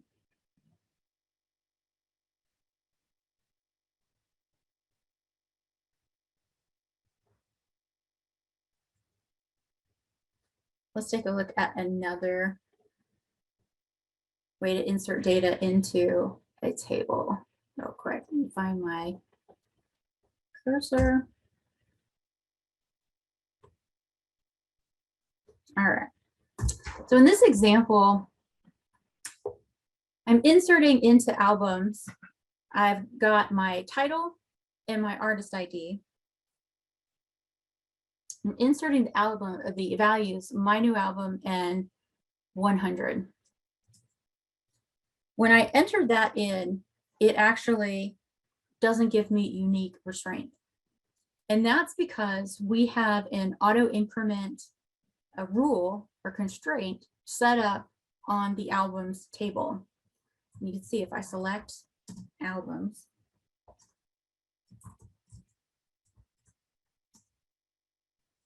it's gone ahead, it's put in my new album, it's put in that artist ID, and it automatically incremented based on the max value that it saw already in the table, and it assigned that record ID for me. So that is something that you will see, but you have to know enough about the table that it does have that auto increment. You know, it's all in the design of the table, and you will come across that as you work with interfaces or programmatically working with database tables.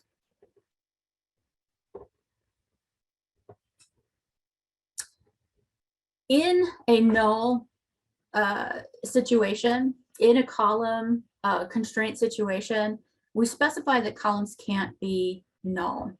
So in addition to a primary key having to be unique, it also cannot be null. We have to have a value there. So by default, a column can hold a null value, but there are situations where you cannot accept null values. A lot of times when you identify something as a primary key, it knows that it has to be unique, and depending on your management system, it also automatically knows it can't be null. So when we're creating tables, columns rather, fields, this is the syntax. So we have create table, table name, and then in parentheses, again, our column names, our data type, And then the keywords, not space, null. All of our columns separated by commas, and we end it with a semicolon. So let's take a look at that. We're going to insert a record into the albums table without a title value.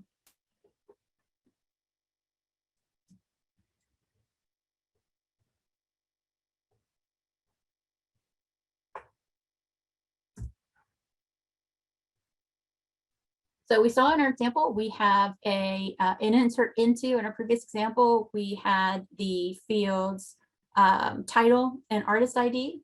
This time we're just inserting a value into the albums table with a value of 100. We have put a constraint on the albums table that will not allow us to enter in a record that does not have an album name. So we've got the auto increment on the album ID, and we can specify the specific artist ID. But if we don't give it an album ID, that's an invalid record. It won't accept it.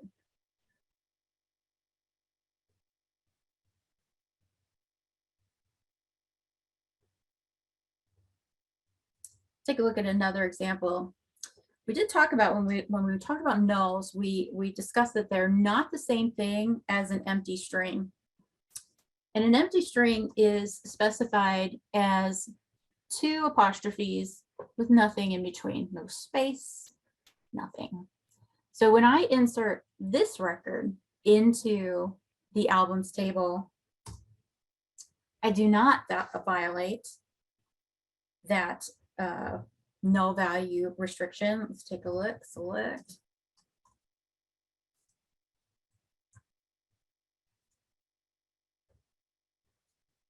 You can see what it put in there, it auto incremented. We have that null, or I'm sorry, that empty string, so to speak, or yeah, it's a string, but it's empty. And then the artist ID. So an empty string, different than a null. All right, so we are going to drop the leaves table. Let's go ahead and do that first. We learned about drop table already. I'm going to execute the command drop leaves. I don't want the table. I don't want the data. I'm comfortable with that. My bosses are comfortable with that, and the auditors are comfortable with that. And so I drop the table. I'm going to recreate the table.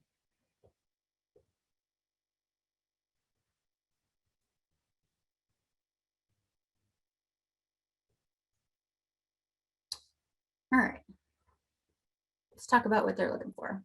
So they want us to recreate the leaves table, adding constraints. So for the ID field, we're making that a primary key. That includes, it can't be null, it has to be unique.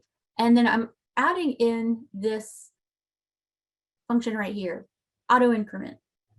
And we saw an example of that in our last little lesson there. I'm putting in an employee ID. I'm specifying that's the foreign key. Start date can't be null, end date can't be null, can't take leave that doesn't have an end date. That is considered resigning. Let's see what that looks like. So create table, we've got our table name there, leaves, and then we start our parentheses encapsulation. The ID field is an integer. It's not null. Employee ID is an integer. Start date is a date. It's not null, cannot be null. End date, same thing. We say, okay, our primary key is ID, and we're auto incrementing it. And our foreign key is employee ID, and that is referencing the employee ID field in the employees table. If I hit enter, my table is created. So let's try to insert something in there now. Revisiting some of the examples that we try that again, that we saw earlier.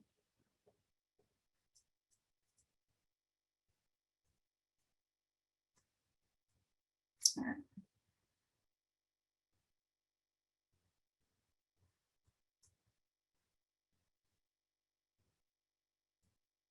All right, there we go. Finally got it to work. So we're inserting into leaves. Again, we specified our 4 fields: ID, employee ID, start date, end date, and our values. These are the values we saw before, where we had an employee 1, I mean a record 1, an employee 22. And what did we find out about our employees table? We didn't have an employee 22. So when I try to enter this into my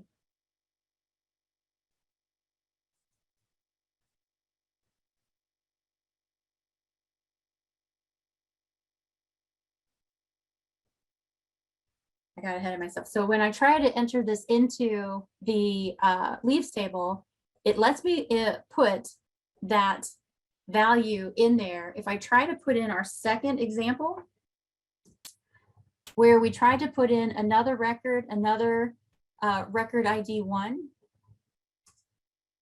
it's telling me that I can't have 2 record IDs 1. But it did let me put in that I had an employee 22. And we saw from a previous example that we did not have an employee 22. So this goes back to that question that was asked about the alter table. And can we change constraints, different constraints on a table? In this example, we are going to change a constraint on our table. But be careful when you're setting up your table and try to set everything up at the start, because you will sometimes, especially if data is present, you will get errors that you can't make this change because data already exists in the table, something to that effect. All right. The alter table statement is used to add, delete, modify an existing table. Can add or remove existing constraints. And this is the syntax. So we're altering our table name. And in this example here, we're adding a column with a new data type. So if we were to delete a column, instead of our add keyword here, we would use that drop command. Again, always use caution with drop. Any of these commands that we've talked about, create table, drop table, alter table, very, selecting data out of a table is pretty benign. You can put a bad SQL select statement in there and it can pull the resources from the database, trying to pull something invalid from the database, so that can be dangerous. But these concepts are very, very dangerous, especially when you're new. And that phrase, enough to be dangerous, comes into play. Trust me, because I have been there. So dropping a column, or if we want to modify a column. This is going back to that example where we were talking about modifying something. If you are modifying a data type and you've entered a whole bunch of text into a field, and now you're trying to make it a date, you will get an error message that says you can't change this to a date because you already have data in there that it violates this constraint, this data type.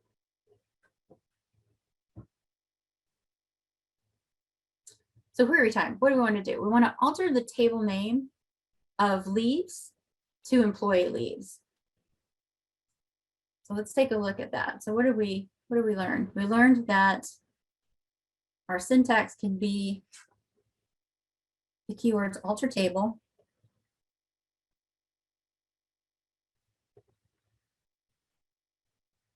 then I'm gonna have to type this out.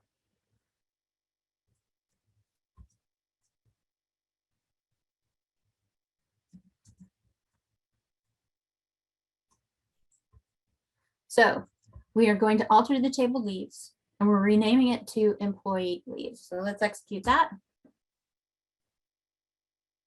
See, I already practiced this lesson and now all my stuff is messed up. So let's see, let's do this again. Let's alter the table employee leaves.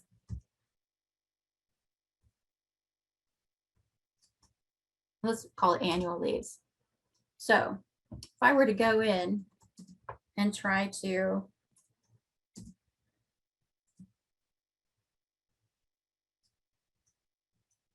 select that employee leaves table, it's now going to tell me that the employee leaves exists, where when I tried to rename it before, it said it's already there. So I renamed that employee leaves table to annual leaves. And now if I go in,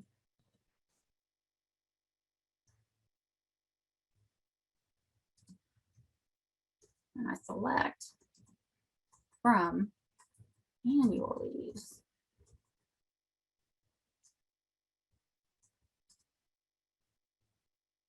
it finds the table. I don't have any data in it, but it finds the table.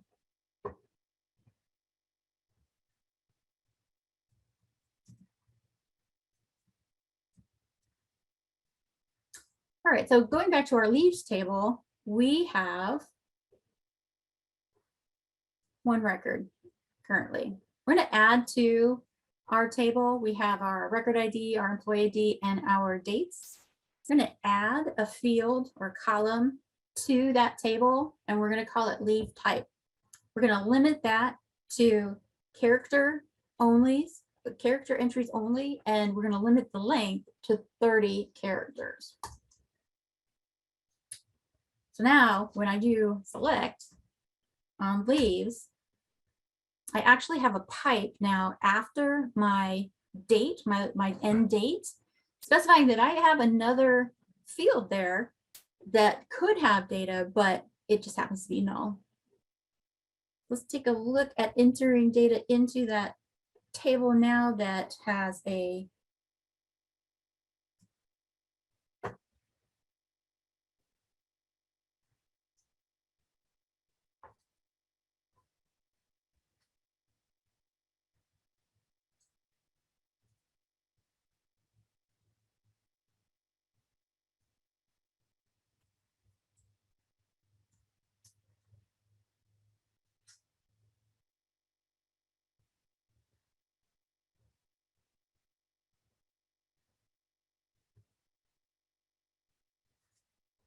all right, so I'm inserting into leaves. I've got my ID, employee ID, start date, end date, and I've got my 4 values there.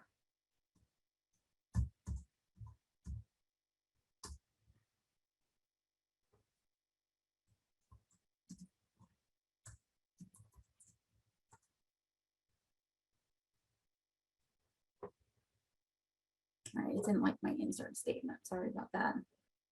But essentially what I'm trying to show you is that when I try to insert data in there, essentially what's going to come back when I select the table is I'm going to have multiple records here now, where if I only provide 4 values, I'm going to have a no value in that last column, that new column that we added. So what we want to do in the next step is we want to add a constraint onto leaves where we don't allow for a null value in this last column. We want to make sure that when somebody's taking leave, they tell us what type of leave it is.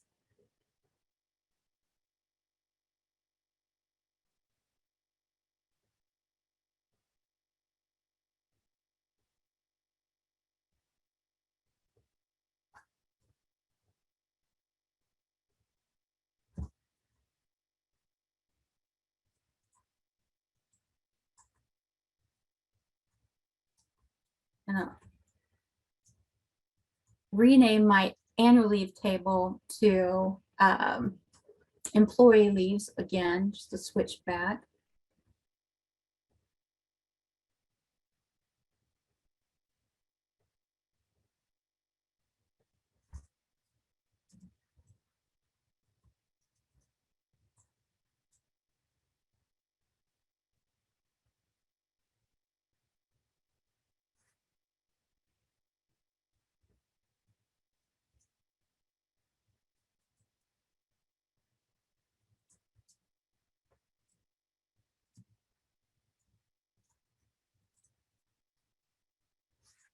All right, it finds the employee leaves table. We'll go back now. We're going to insert some data into the employee leaves table.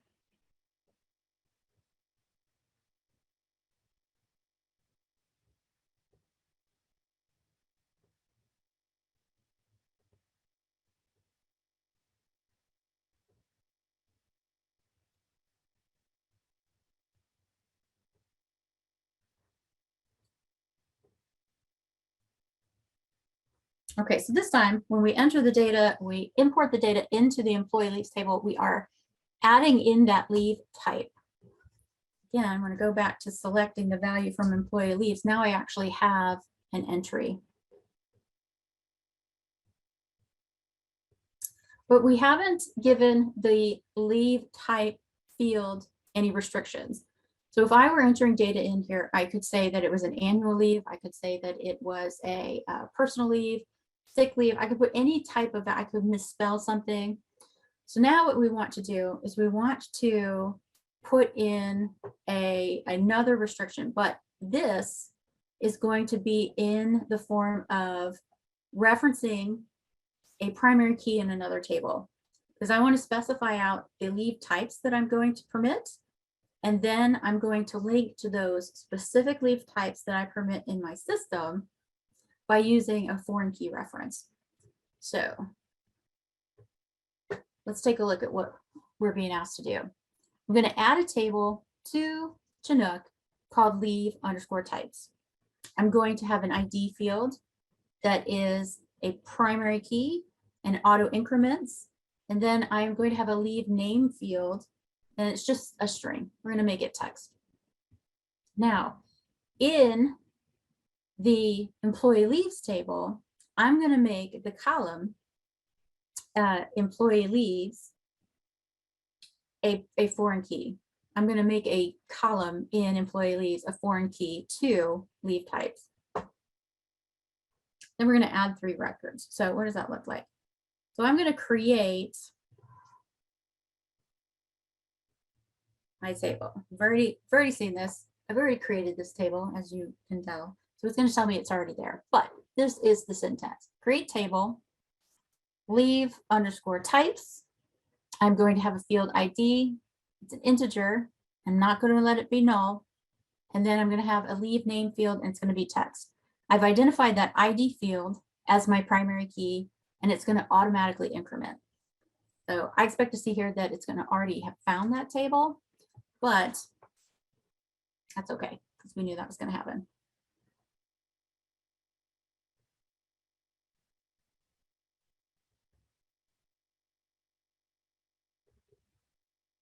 I'm going to drop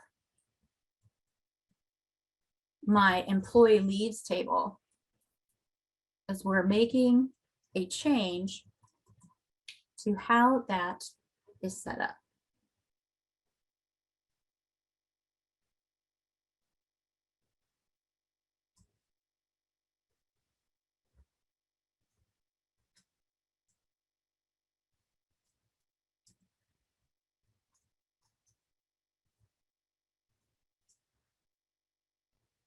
So in my table that I created, leave types, that new one, I've put 1 leave type in here.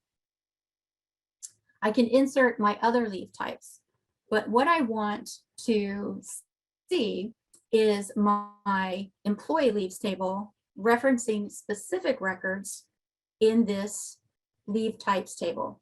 So the way I'm going to set that up is I'm going to add those foreign keys to the employee leaves table. So it's the fields we already are familiar with, got my ID, employee ID, start date, end date, leave type, but I am not allowing my IDs or my start dates, end dates, or my leave type to be null. And so what I've done is on my ID field, again, that's the primary key, but I am making employee ID a foreign key, and I am referencing the employee table, that employee ID field. Similarly, I've got my leave type, and I'm making that a foreign key to another table, a different table. I'm going to go ahead and I enter that. Now I've got my employee leaves table, got plenty of constraints to prevent some of the issues that we have been noticing. I'm going to enter some additional records into that leave types table. So I'm going to enter a record in for, I'm going to give it a record ID of 1. Let's see, let me, yeah. So now when I query that table, I have 2 records.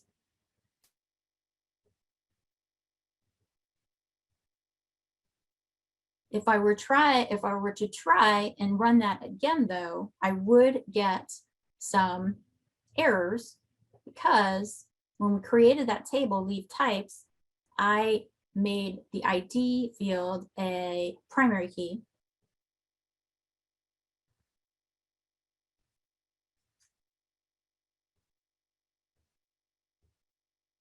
I also made the ID field auto increment.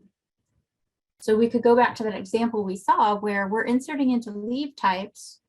We don't have to say, I want to put a specific ID in there. I can just say I want to leave name. It's going to know to find the highest number, the record ID, and it's going to increment. And now when I go back and I try to select my leave types, you can see that this new value I put in there, sick leave, is now record ID 3.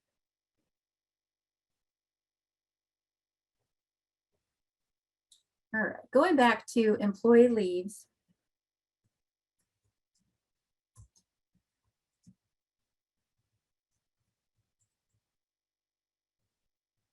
Got no data. So I'm going to insert some record into employee leaves. We've added all of our restrictions, our constraints on there. Going to add in for employee ID 4, a start date and end date, and a leave type. Now, if we go back to what we did with the employee leaves, we actually created an auto incrementing ID. So we don't have to worry about that. And then we are specifying all of these fields. We have to have our start date, end date, leave type. It can't be null. And we are identifying the employee ID. We have also said that employee ID references another table and leave type references another table. So when I go in and I try to enter this in, it knows that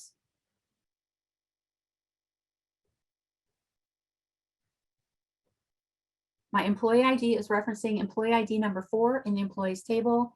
There's my start and end dates. And then my leave type is number 1. And again, if we're querying that leave type table, this employee is taking an annual leave. Here's my values for the leave type. So that's what that represents.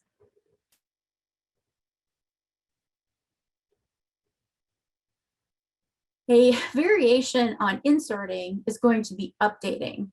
And the syntax for updating the table, we have to specifically say, 1, which table, but then we have to identify the column and what the new value should be. So it's not concerned with what the old value is in the column. It's just going to overwrite it with our new value specified. And then if you have multiple columns you're updating, you separate them out by columns. This is very important though.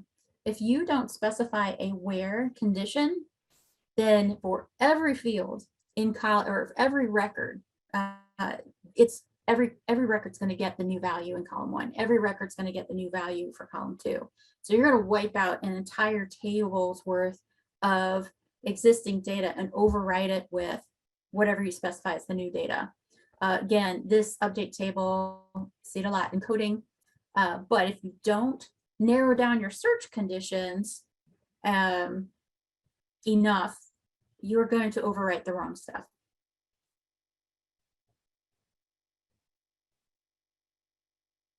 So let's use that in a query. So we have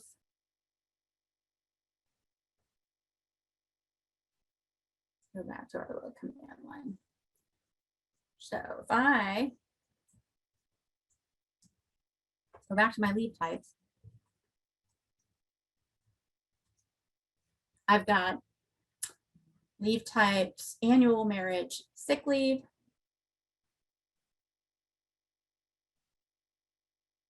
I'm going to change that and I'm going to say that I'm going to update leave types for the field leave name. I'm going to set that to a different string. Okay, and this is, again, this is referencing a specific string value. This is where the case sensitivity does come in. This is important. And instead of, I'm going to say, instead of annual leave being record one being annual leave, I'm going to set that value to community service. But if I were to just execute that now, then all my records, if I executed this, would set that leave value, that leave name to community service. So I have to further identify the records that should be affected. And I only want to affect the record with the ID 1. Now, again, when I go and select from leave types, it has overwritten the value for record 1 from annual leave to community service.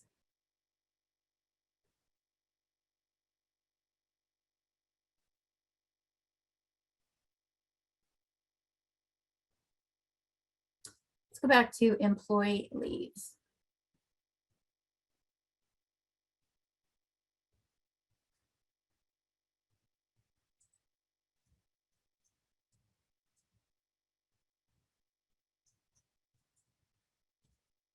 All right, so in this particular example, I am going to want to update these values here from the start and end dates of the leave going from to the 1st of February and the end of 15th of February. I'm going to change that. I'm going to say the start date is the 10th of February and the 25th of February. And that's just for that record 1. So when I execute that, and when I go back to my select, I can see now that my data set is now overwritten with the new dates. So that is, in a sense, correction. And here's an example of updating in a different way. Seeing a little calculation. So I'm going to go back into that same record, and I'm going to set the start date to, it's a date function, and you can go ahead and you can look out on W3 Schools and start learning about functions within your statements. I'm going to say, I want the start date to equal what is I'm going to call a start date plus 10 days, and that this date function is actually coded, embedded in the system language to know that this value you're putting in here, this field value from our database, is a date value, and I want you to add 10 days to that date value. Similarly, I want the end date field to be what the current value in the end date field is, and I want you to perform a function on it by adding whatever that value is. I want you to add 10 days. And we're working on record 1.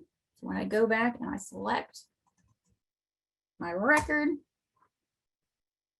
where I had February 10th and February 25th, I now have February 20th and March 7th. So that is how that particular update function works.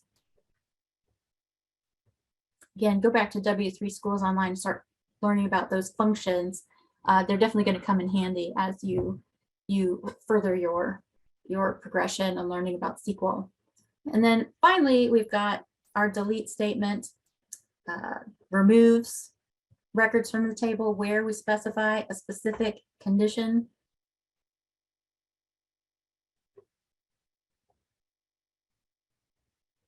Please note that if you just say delete from, you don't specify, the delete will delete all rows. So be careful with that one. It's kind of like the drop table. Okay, we're going to go back to leave types. Select our data from leave types to take a look at what we're working with. I have 3 records. I am going to delete 1 record where the ID is 1. So when I run this command, I expect this to completely disappear. Our syntax is delete from our table name. And our condition is where the ID field equals 1. Check our results. You can see now we only have 2 records left.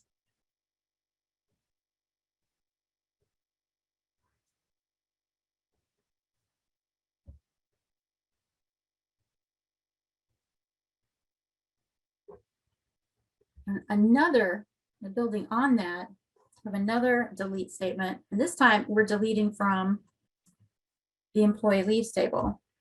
So when we run that, we've got our 1 record in the employee leaves table. We're deleting that record.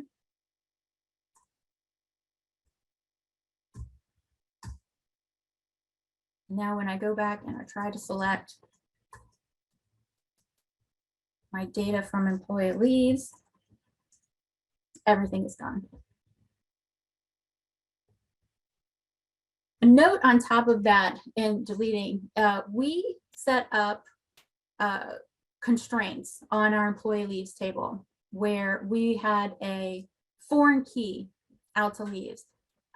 If I were to try and delete something that had a foreign key related to it, so if I tried to delete a record linked to an existing value, say I've got someone with a leave type of community service, and I were to try to delete out from my leave table community service, because there's that constraint set up that other table is referencing the community service record, I would get a constraint error. It would not let me delete something that had dependent information on it. So that is another facet of setting up these constraints that kind of save you from screwing up your data too much. So that is it. We have gone through very advanced concepts today. We talked about our left join. We talked about SQL commands, data types. We then got into our data definition language, creating tables, dropping tables, constraints, primary keys, foreign keys. And then we got a little dangerous there, started dropping data. We altered the table, we updated data, we deleted data. So now I just wish you well, moving on to your next phase of study, where you can take all of these concepts and you really start to build and build and build and become just very powerful in working in databases. So I'm excited for you. And I thank you very much for spending the day with me. Good morning, good afternoon, good night, depending on where you are. I hope to see you soon, and wish you well. Kathleen, thank you very much. Thank you. Thank you all.